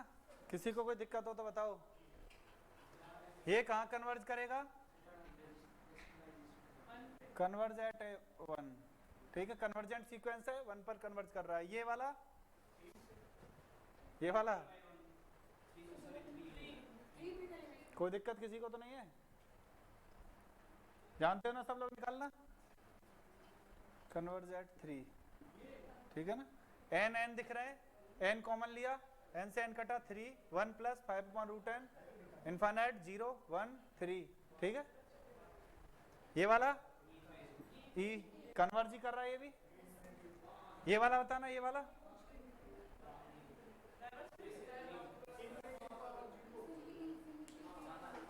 ना, हमें लिमिट निकालना सीखो पहले, n टेंड्स टू इनफाइनाइट पे इसकी लिमिट क्या होगी, तब बताना हमें।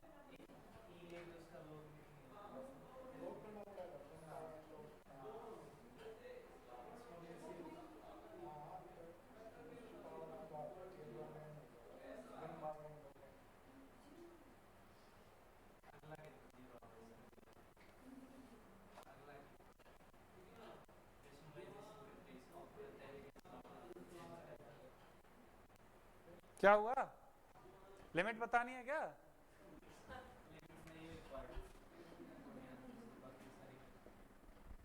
ठीक है, आपको डायरेक्ट भी लिमिट सीखी हो, कभी सीखी है? सीधा बात है, 1/n को उतार लो, आगे मल्टीप्लाई कर दो, n से n गया, आंसर आएगा 1। ठीक है, वो छोड़ दो, हम आपको तरीके से सिखा रहे हैं। लॉग लेते हैं, log y limit n tends to infinite 1/n log n, l hospital लगा दो, 1/n अपॉन 1। ठीक है, ठीक है, n टेंड्स टू इनफाइनाइट मतलब कितना होगी, बोलो? 0। log y बराबर 0, y बराबर e की पावर 0, y बराबर 1। किस पे कन्वर्ज करेगी? Converge eight 1। ठीक है,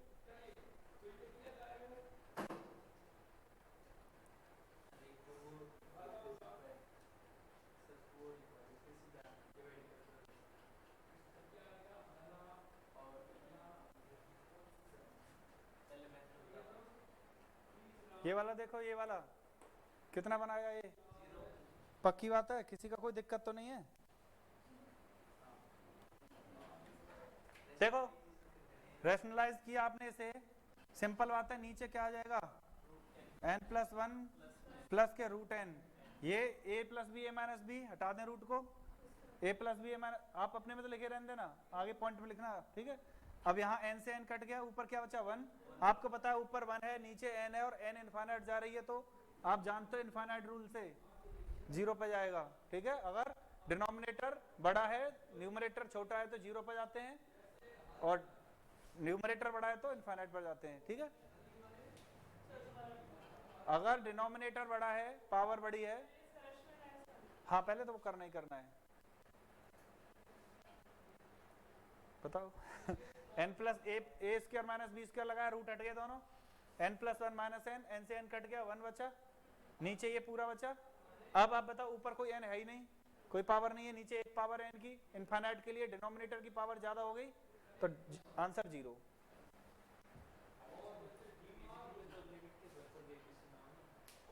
अब देखो ये वाला सीखना एक बार, ये वाला सीखो, ये एक्सपेंशन है आपका, एक्सपेंशन है ये आपका, देखो किसका?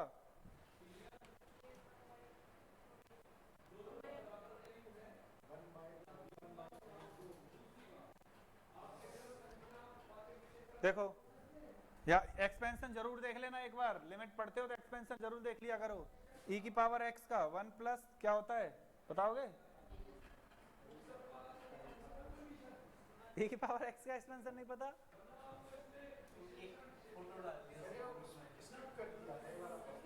अच्छा देख लो तो x upon 1 factorial, x square upon 2 factorial, x Q upon 3 factorial and so on. और x बराबर हमने पुट कर दिया 1, तो क्या बन गया हमारा? xn बराबर e एग्जैक्ट। अब limit n tends to infinite लगाओगे आप, तो हम क्या कहाँ पहुंचेंगे? e के पास कन्वर्ज करेंगे।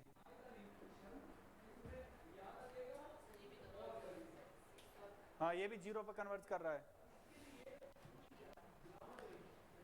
एक और बता दो, 2 की पावर n, 2 की पावर n,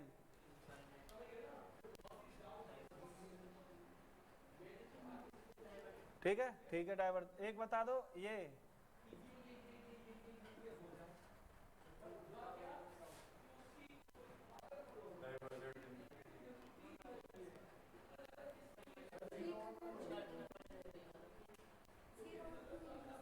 क्या करेगा ये?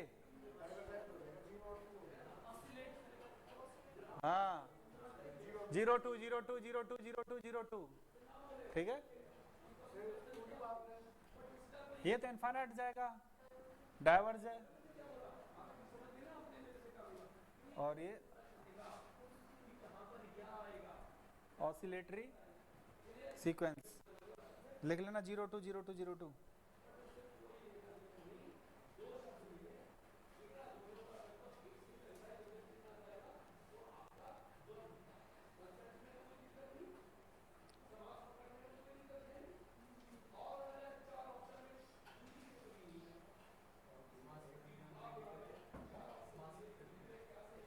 हटा दे।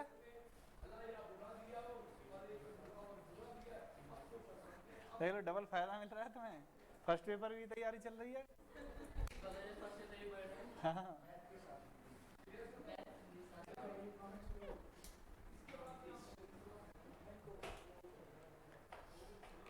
देखो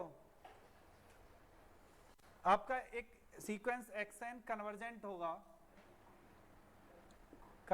होगा इफ एक्सएन आपका क्या है, बाउंडेड है। सरल कर रहे हैं आपको कन्वर्जेंट की कंडीशन को, अगर एक्सएन क्या है, बाउंडेड है, और सेकंड कंडीशन में एक्सएन ये आपका क्या है, मोनोटोनिकली इंक्रीजिंग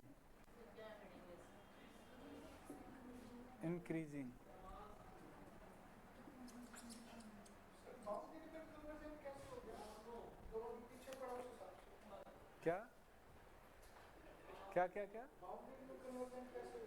बाउंडेड में कन्वर्जेंट क्यों नहीं होगा, ये सब तो बाउंडेड ही हैं जितने लिखा है तुम्हें। क्या तो फाइनाइट वैल्यू ही तो आएगी लास्ट में जहां से बाउंड करेगा सीक्वेंस, या कोई सेट। भाई सिंपल सी बात है, 1/n कहां बाउंड कर रहा है, इसका सुप्रीमम क्या है, 0 है कि नहीं है, सॉरी 0 और क्या 1, सुप्रीमम ये है, इनफाइमम ये है कि नहीं है, बाउंडेड हो गया नहीं हो गया। कन्वर्ज कहां करेगा ये, 0 पर, कोई दिक्कत नहीं है ना, n टेंड्स टू इनफाइनाइट पहुंचाएंगे, कहां कन्वर्ज करेगा, 0 पर। तो बाउंडेड सीक्वेंस है कि नहीं है, और कन्वर्ज भी कर रहा है नहीं कर रहा है, और देख सकते हो।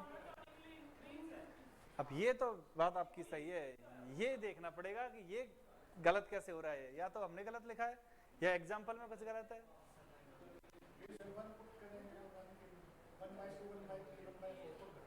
घटता जाएगा तो इसका मतलब हो गई, तो इसका मतलब बाउंडेड है, ये बात तो सही है यहाँ तक इसकी, लेकिन ये कह रहा है कि मोनोटोनिकली इंक्रीजिंग की बात कर रहा है, ये गलत बात कर रहा है। दोनों हो सकते हैं, अब बताइए दोनों की कह रही हैं। हाँ क्या दोनों हो सकते हैं वैसा बताइए। ये कह रहे हैं इंक्रीजिंग नहीं होगा, सिर्फ डिक्रीजिंग होगा, या डिक्रीजिंग होगा सिर्फ इंक्रीजिंग नहीं होगा, बताइए। एक टर्म के बाद में बाउंड कर जाएगा, एक टर्म तक इंक्रीज हो जाएगा।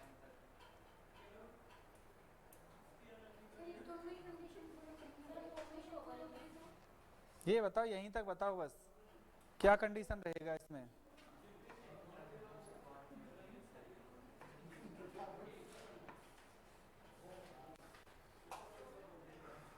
देखिए कुछ नहीं देखना है, ये देखिए पहली कंडीशन बाउंडेड है और मोनोटोनिक इंक्रीजिंग है, ठीक है। दूसरी कंडीशन लिखिए, थोड़ा जल्दी कर देते हो। दूसरी कंडीशन लिखिए, मतलब ये बाउंडेड है, क्या है, बाउंडेड है और मोनोटोनिकली डिक्रीजिंग है। क्या होंगे, दोनों होंगे। सुनिए देखो, एक्सएन क्या कन्वर्जेंट है, यहां भी एक्सएन क्या रहेगा, कन्वर्जेंट रहेगा।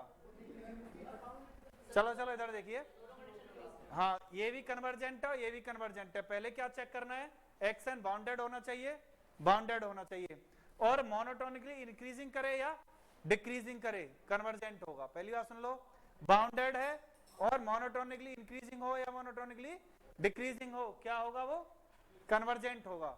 और कन्वर्ज कहां करेगा, वो कन्वर्ज कहां करेगा, मतलब इस वाली कंडीशन में limit n tends to infinite आप निकालोगे तो आपका जो xn है वो कहां पहुंचेगा, ये बताओ बस।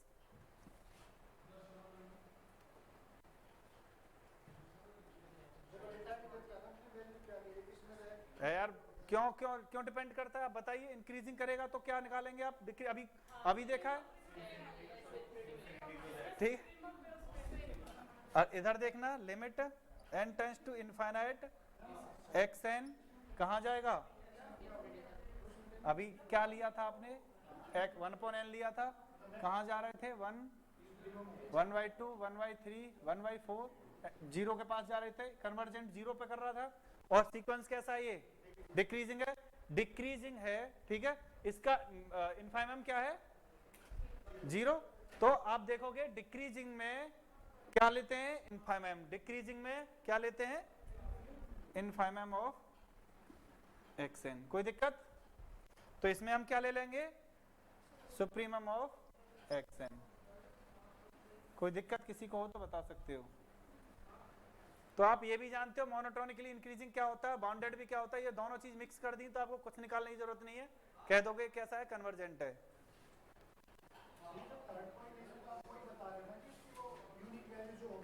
हाँ हाँ,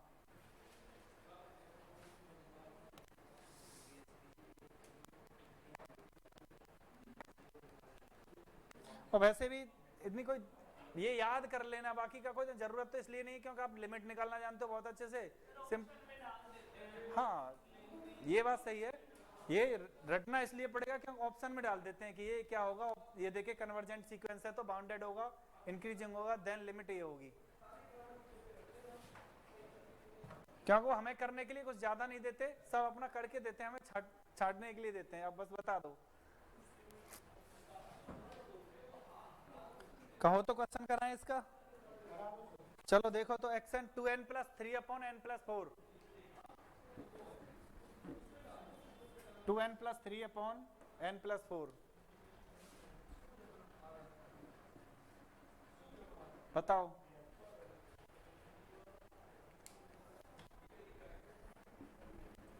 वैसे तो आप सीधा बता दोगे डायरेक्ट।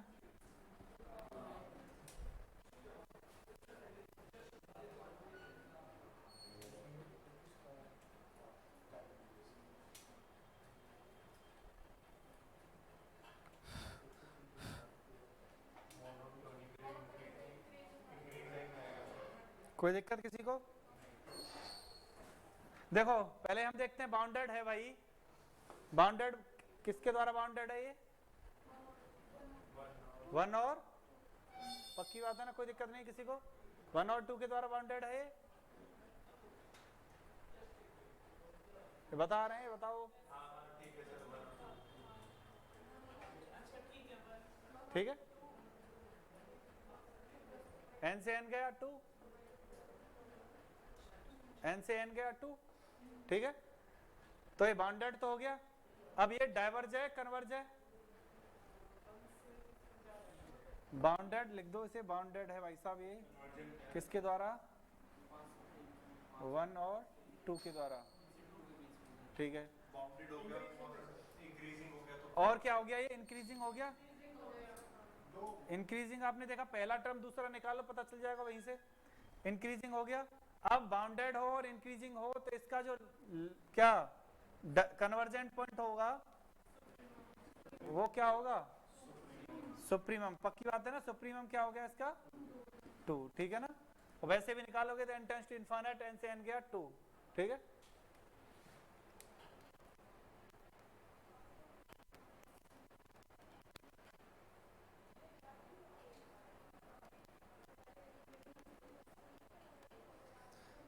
ठीक है, नेक्स्ट टाइप देखो इस टाइप के क्वेश्चन का।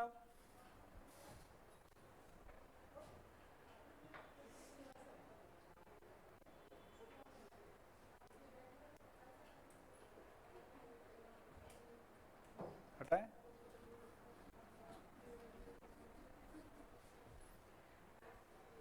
इसका नेक्स्ट टाइप देखो। देखो इसका नेक्स्ट टाइप क्या है जहां ये यूज होगा अच्छे से।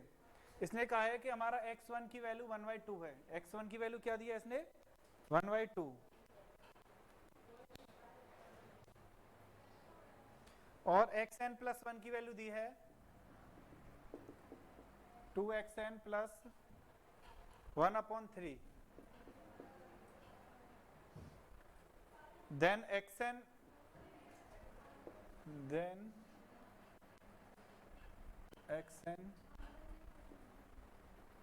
converge at L, then find L है,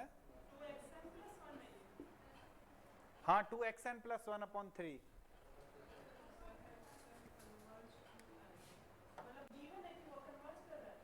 ये कह रहा है कि अगर कन्वर्ज कर रहा है तो कहाँ कर रहा है ये बताओ।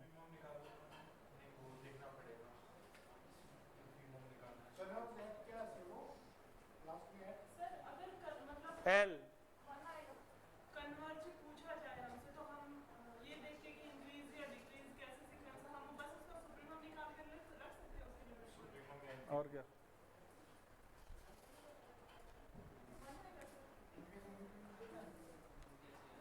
कह तो रहे हैं देख के।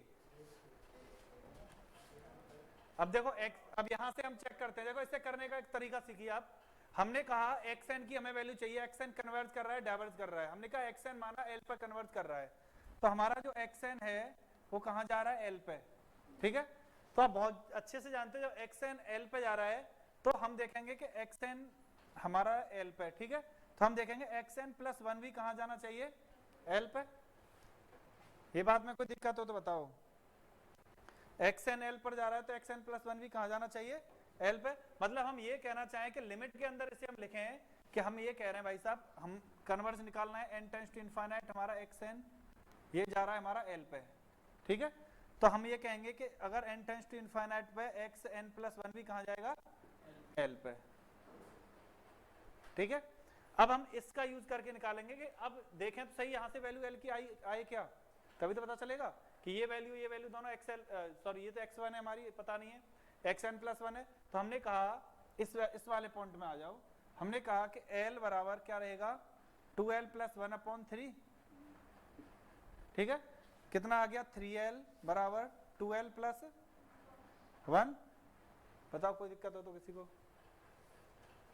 ठीक है। अब 2l को इधर लाए, कितना आ गया l बराबर 1, सही बताया देख लो, ठीक है।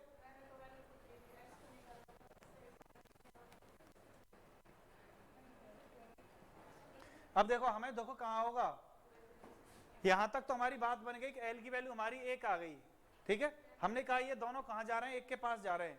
अब हमें दिक्कत तब होती है जब ये l की वैल्यू 2 आ जाए। अब वो कैसे आएंगी, ये क्वाड्रेटिक इक्वेशन बन जाए, हो सकता है यहाँ 3xn आ जाए तो l स्क्वायर हो जाएगा, या यहाँ स्क्वायर आ जाए तो l स्क्वायर हो जाएगा, क्वाड्रेटिक बन जाए इक्वेशन, तो 2 वैल्यू आएंगी। तो 2 वैल्यू देख के हम कैसे बताएं कि l की वैल्यू 1 होगी या 2, जब 2 वैल्यू आ गई हमारे पास l बराबर आ गया 1 और 2। आपसे पूछा जाए कन्वर्ज कहाँ करेगा तो आप कैसे बताओगे 1 पे करेगा 2 पे करेगा, क्योंकि दोनों वैल्यू 1 पे भी जा रही है और 2 पे भी जा रही है। तो उसके लिए आपको क्या चेक करना पड़ेगा कि फंक्शन इंक्रीज कर रहा है या डिक्रीज कर रहा है, ठीक है ना। इंक्रीजिंग करेगा तो कहां जाएगी, सुप्रीमम मतलब बड़े के पास, और डिक्रीज करेगा तो कहां जाएगी, इनफीमम मतलब छोटे के पास, ठीक है। और ये तो आप देख लोगे बाउंडेड है कि नहीं है, इसमें ही बता दें, दूसरे में इसमें ही देख लो, भले वैल्यू पुट करके देख सकते हो, वैल्यू पुट करके इंक्रीजिंग डिक्रीजिंग कैसे देखते हैं, xn प्लस 1 क्या होना चाहिए, xn से इसे क्या बोलते हैं, मोनोटोनिकली इंक्रीजिंग, ठीक है। तो आप देखना xn प्लस 1 मतलब x2 की वैल्यू x1 से क्या होनी चाहिए, बड़ी होनी चाहिए। देखना चेक करना, n बराबर 1 लिखा तो x2 बराबर कितना आएगा 2x1 प्लस 1/3, कितना आ गया, x1 की वैल्यू कितनी हमारे पास 1/2, तो 2/3। अब देखना x2 की वैल्यू 2/3, x1 की वैल्यू 1/2, कौन बड़ा है, x1 बड़ा है या x2 बड़ा है, बताओ बताओ आप, पता चल गया ना, 0.5 है ये तो, और ये 0.6 कुछ है, ठीक है। तो ये बड़ा है, x2 बड़ा है, तो मतलब x1 लेस देन किससे है, x2 से, मतलब क्या हो रहा है फंक्शन हमारा इंक्रीज हो रहा है, क्या हो रहा है हमारा इंक्रीज हो रहा है, ठीक है ना, कोई दिक्कत। तो इंक्रीज होने का मतलब हमारी जो वैल्यू आएगी l की वो क्या आएगी, बड़े वाली सुप्रीमम, हाँ मतलब सुप्रीमम आएगा, सीधी सी बात ये है। 2 होती इसमें वैल्यू, तो हमारा सुप्रीमम जो होता, बड़ी जो वैल्यू होती वही सुप्रीमम होता, वही हमारा आंसर होता, ठीक है। और यहीं से हम बता सकते हैं इसका इनफीम, 2 वैल्यू आ रही है ना, तो एक कौन सी आती है पता है वो वैल्यू, एक इनफीमम होती है और एक सुप्रीमम होती है। वो हमें तो बताना है ना लिख के,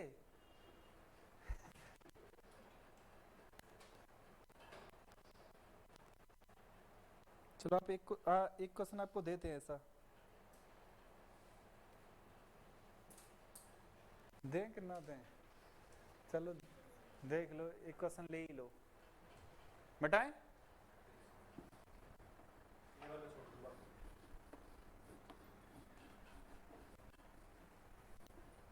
रिवीजन हो रहा है नहीं हो रहा?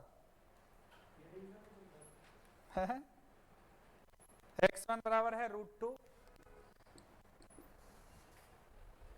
और xn प्लस 1 बराबर है 2 प्लस xn।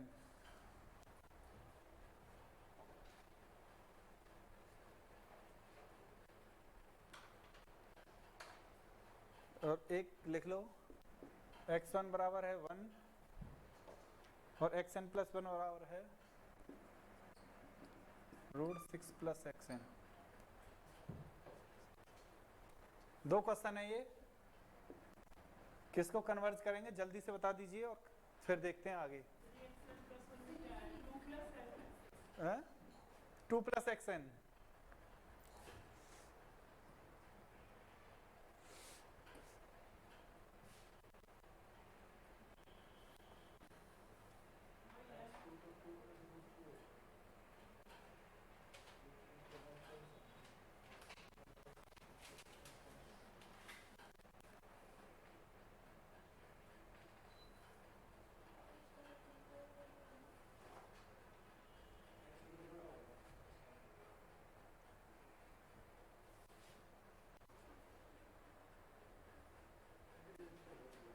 सिंपल है, देखो जल्दी से देखते हैं।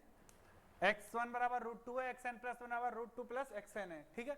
हम यहाँ देखते हैं x1 की वैल्यू क्या √2 है, क्या देखेंगे पहले तो वही limit n tends to infinite xn हमारा किसके बराबर चलेगा, इनफाइनाइट n प्लस 1 बराबर l के।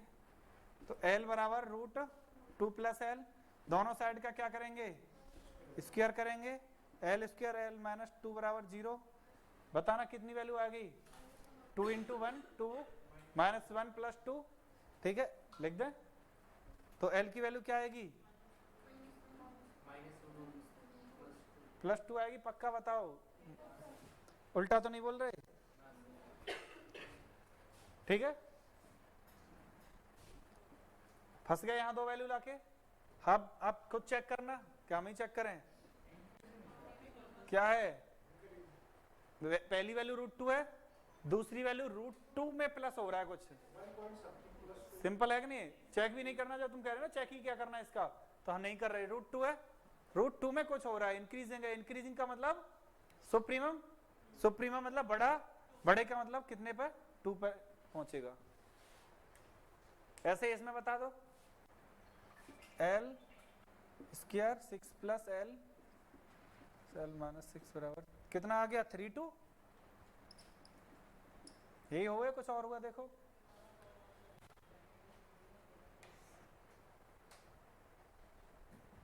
ये नहीं होंगे फिर कहो तुम पहले से बता रहे हैं, कितने होंगे बताओ, ठीक है।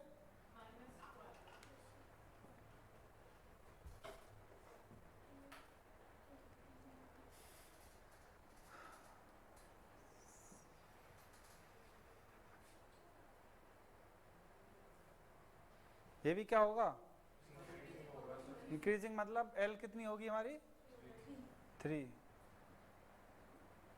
कोई दिक्कत नहीं है ना, आप खुद बताते जाओगे क्वेश्चन। हम ये कहना चाह रहे हैं कि जो कन्वर्जेंट सीक्वेंस है वो बाउंडेड होती है।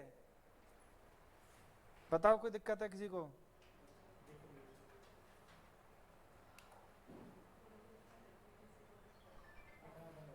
लिखना है, ये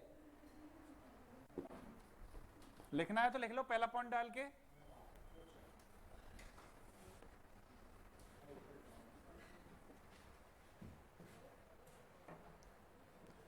Every convergent sequence is bounded. Every convergent sequence is bounded. But converse not true. ऐसा कहीं करो, कहीं बाउंडेड कोई आप कन्वर्जी बता दो, ठीक है। कोई दिक्कत तो नहीं है इस बात में?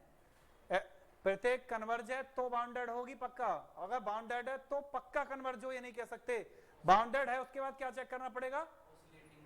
हाँ, इंक्रीजिंग डिक्रीजिंग है कि नहीं है, तब कन्वर्जेंट आप कह सकते हो। सेकंड कंडीशन में अब ये कन्वर्स कहाँ होगा? ऑक्सीलेटिंग में खराब हो जाएगा, 0 2 0 2 0 2 उस चक्कर में बेकार हो जाएगा ये।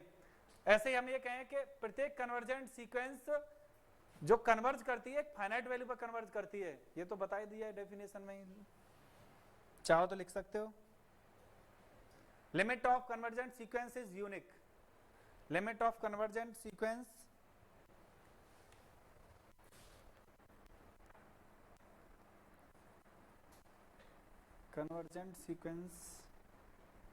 limit is unique.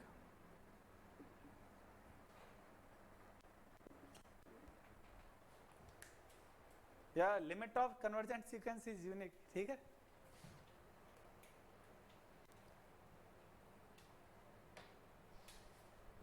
अब एक बात बताओ, तीसरा पॉइंट भी लिखो यहीं।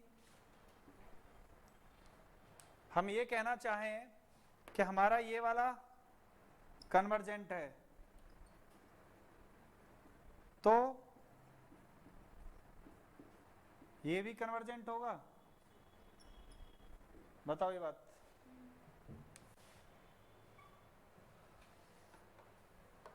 ठीक है, बड़ा वाला है तो बड़ा वाला कन्वर्जेंट है, छोटे वाले अपने आप ही कन्वर्जेंट होंगे। मतलब बड़ा ही सिकुड़ रहा है, कन्वर्जेंट समझते हैं ना, सिकुड़ रहा है, बड़ा ही सिकुड़ रहा है, मतलब सिंक, मतलब एक जगह पे पहुंच रहा है, तो छोटे तो वैसे ही पहुंच जाएंगे, उसकी हवा में ही चले जाएंगे। लेकिन बट इसका जो कन्वर्स होगा वो, इसका जो कन्वर्स होगा नॉट ट्रू। पता है क्यों? आप जानते हो, छोटा छोटा है तो जरूरी तो ये बड़ा भी छोटा हो। वही ऑक्सीलेटिंग वाली कहानी, 1 -1 1 -1 1 -1 वाली कंडीशन में देखें तो xn 1 -1 पे जा रहा है और उसका मॉड ले लेंगे तो -1 भी +1 हो जाएगा, 1 पे जाएगा, कन्वर्ट कर गया।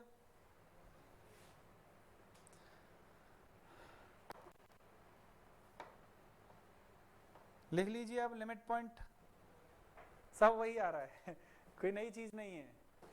लिमिट पॉइंट क्या कहता है? किसी सेट का लिमिट पॉइंट कैसे देखते थे? जो लिमिट पॉइंट होता था उसके जो एनवीडी में कितने इनफाइनाइट 1 2 कुछ एलिमेंट होने चाहिए, ऐसे ही सीक्वेंस है, सीक्वेंस का लिमिट पॉइंट क्या होगा? उसके एनवीडी में सीक्वेंस के इनफाइनाइट टर्म होने चाहिए, उसे सीक्वेंस का एनवीडी बोलते हैं लिमिट पॉइंट। लिखो लिमिट पॉइंट ऑफ सीक्वेंस,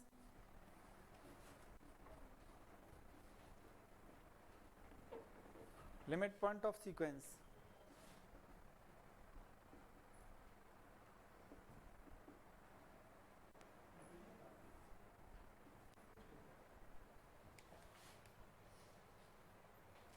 ठीक है, लिख लो, a real number L is said to be limit point of sequence xn if NVD of L has infinite elements in Sn, infinite element, infinite terms, ठीक है ना। तो xn में infinite terms रखता है, वही सेम इनफाइनाइट टर्म्स मतलब उस पॉइंट के अलावा उससे ज्यादा टर्म्स। 3 डेफिनेशन होती हैं, एक कहता है इनफाइनाइट टर्म्स रखेगा, दूसरा कहता है उसके instead of that point, limit point के अलावा एक पॉइंट कम से कम और होना चाहिए, या वो ऐसा कहेगा L जो लिमिट पॉइंट है उसके अलावा 2 4 6 10 20 कितने भी हों, लेकिन होने जरूर चाहिए। जैसे आइसोलेटेड पॉइंट नहीं पढ़ा है हमने, आइसोलेटेड पॉइंट का मतलब है किसी सेट के अंदर या सीक्वेंस में भी कहें आइसोलेटेड सीक्वेंस का मतलब किसी सेट के अंदर जितने लिमिट पॉइंट हैं वो सेट तो ड्राइव सेट हो गया, और उस लिमिट पॉइंट के अलावा जो बचे सेट हैं वो बेचारे आइसोलेट हो गए। वो कैसे होगा? आइसोलेटेड हो गए, सिंपल, ठीक है ना। तो लिमिट पॉइंट के अलावा जो बचते हैं उन्हें क्या बोलते हैं? Isolated point.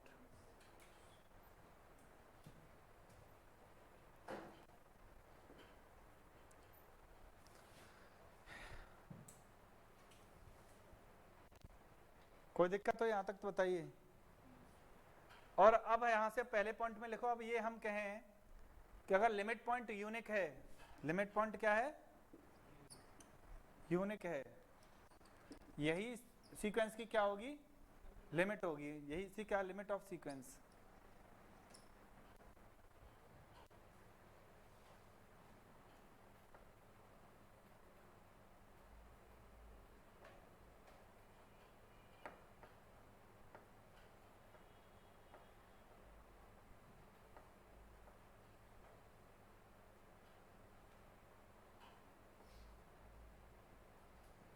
ठीक है, कोई दिक्कत यहां तक। अब देखो यहां से आगे हम देखें लिमिट पॉइंट यूनिक है तो लिमिट ऑफ सीक्वेंस वही पॉइंट होगा, यहां तक कोई दिक्कत नहीं है। अगर हमारा यूनिक नहीं है, अगर हमारा सेकंड पॉइंट में कहें limit point is not unique, समझ गए ना बात, क्या कहने का मतलब है इसका। लिमिट पॉइंट तो कितने भी हो सकते हैं, अगर एक ही अकेला लिमिट पॉइंट है तो वही हमारा क्या कहलाएगी, सीक्वेंस की लिमिट कहलाएगी। अगर वो कहे कि limit point is not unique तो मतलब क्या कह दोगे, लिमिट नॉट एग्जिस्ट।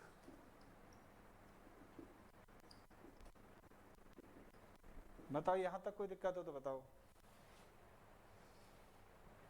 तो इसका मतलब आप समझ गए, अगर कोई सीक्वेंस कन्वर्जेंट सीक्वेंस है तो क्या रखना पड़ेगा उसे, लिमिट पॉइंट यूनिक होंगे और वही कन्वर्ज करेगा पॉइंट एल पे। ठीक है,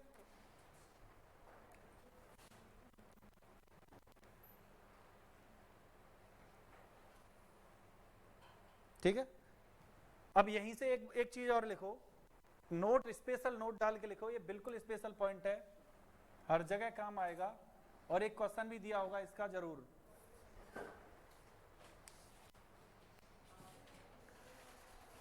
If any term repeated, then that is a limit point. If any point repeated many times,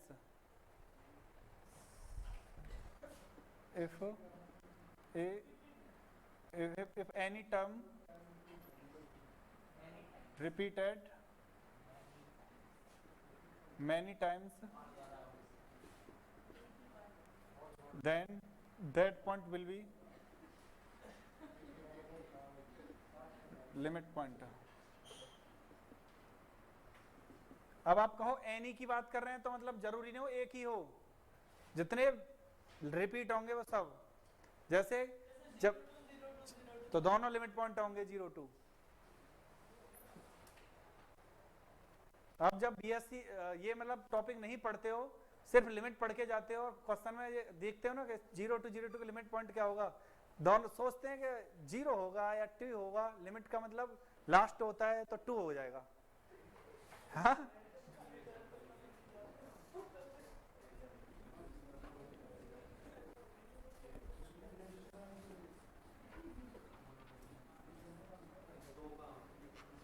तो लिखो, पहला क्वेश्चन लिखिए, -1 की पावर n,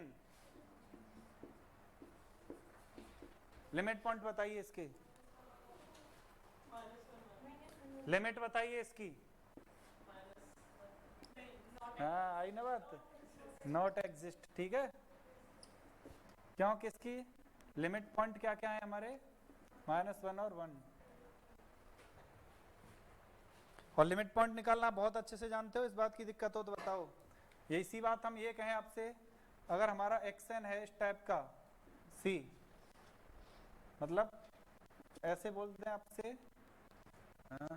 5 5 5 5 ऐसे करके, ठीक है, तो लिमिट पॉइंट कितना हो जाएगा इसका, 5 हो जाएगा। यूनिक है कि नहीं है ये, तो इसका अगर लिमिट देखें तो लिमिट भी क्या हो जाएगी इसकी, 5 हो जाएगी, कांस्टेंट वाला। तो आगे नहीं समझ में, जो कांस्टेंट होगा वो लिमिट होगा किसी भी सीक्वेंस की, और सीक्वेंस की लिमिट जब क्या आ रही है, यूनिक आ रही है, तो क्या होता है, कन्वर्जेंट। ठीक है, इसमें तो दिक्कत ही नहीं है कहने की।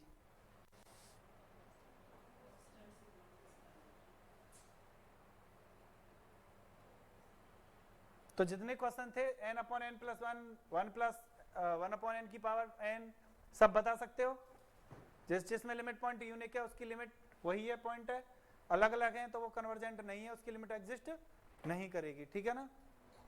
अब देखते हैं लिमिट इंफीरियर और लिमिट सुपीरियर।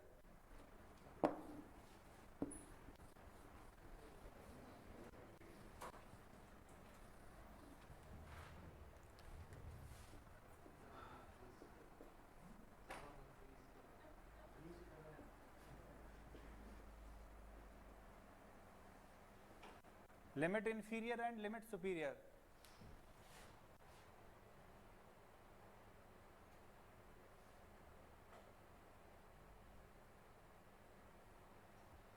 छोटी सी बात है, अभी तक हम लिमिट सिर्फ लिमिट पढ़ रहे थे। सिर्फ लिमिट का मतलब क्या था, अगर यूनिक है तो हमारी वो लिमिट बन रही थी। कहीं कहीं हम परेशान हो रहे थे, क्यों? क्योंकि हमारे पास दो दो लिमिट, तीन तीन लिमिट, चार चार लिमिट आ रही थी, ठीक है। उसने कहा हमारे लिए भी कुछ जुगाड़ करो, हमने ये आगे बढ़ाया। उसने कहा कि छोटे को छोटा कहेंगे, बड़े को बड़ा कहेंगे, बस यही बात है।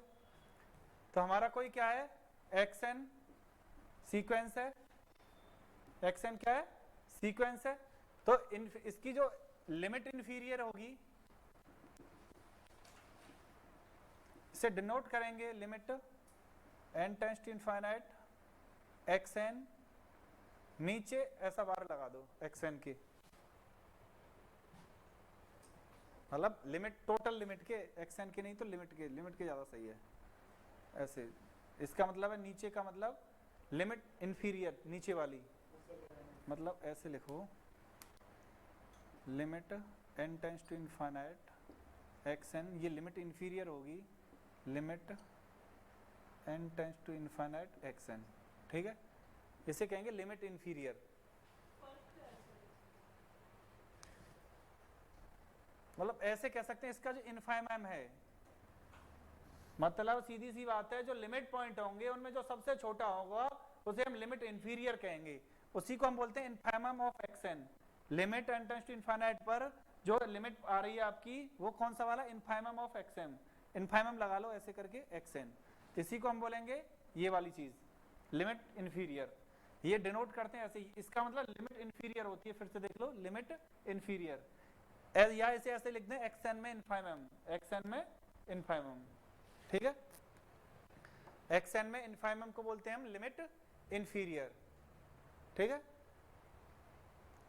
ऐसे ही हम बात करें लिमिट सुपीरियर की, ऐसे हम बात करें किसकी, लिमिट सुपीरियर की। समझ गए होंगे। लिमिट सुपीरियर के अंदर क्या आएगा, तो हमारा यही scene, limit n tends to infinite supremum of xn, ठीक है। कहां पहुंच जाएंगे, limit n tends to infinite, ऊपर लगा दो xn। इसका मतलब क्या होगा, लिमिट पॉइंट में बड़ा। लिखने का तरीके पे ध्यान रखना है और अपनी समझ में ध्यान रखना है। ये सीधा क्वेश्चन आता है, कौन बड़ा होता है कौन छोटा होता है।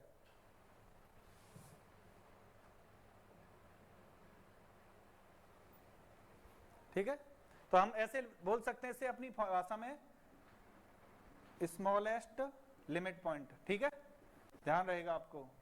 और इसको हम बोल सकते हैं, बोलो कौन सा होता है, ग्रेटेस्ट बोलते हैं, क्या बोलते हैं,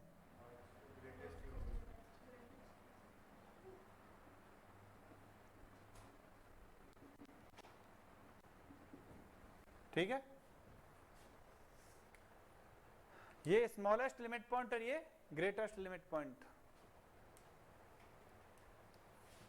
पहले क्वेश्चन करके बताओ, 1 प्लस माइनस 1 की पावर n, 1 प्लस माइनस 1 की पावर n, इसके लिमिट सुपीरियर बताओ और लिमिट इंफीरियर बताओ।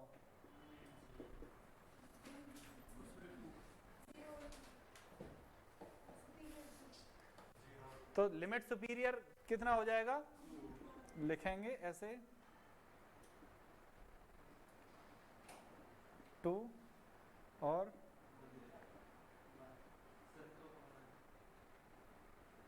इसे बोलेंगे 0।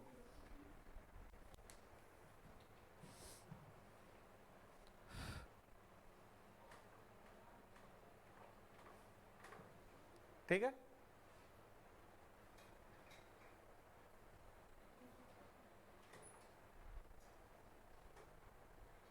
हटाएं, यहीं से देखो, अगर यदि हम आपसे ये कहें भाई साहब if a sequence is convergent then limit inferior और लिमिट सुपीरियर क्या होंगे, और ये तक कह दें हम आपसे if any sequence convergent at L then find limit superior and limit inferior.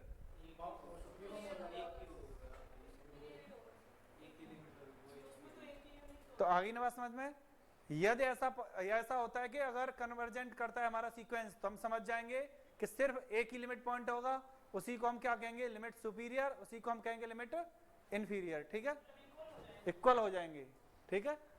If A sequence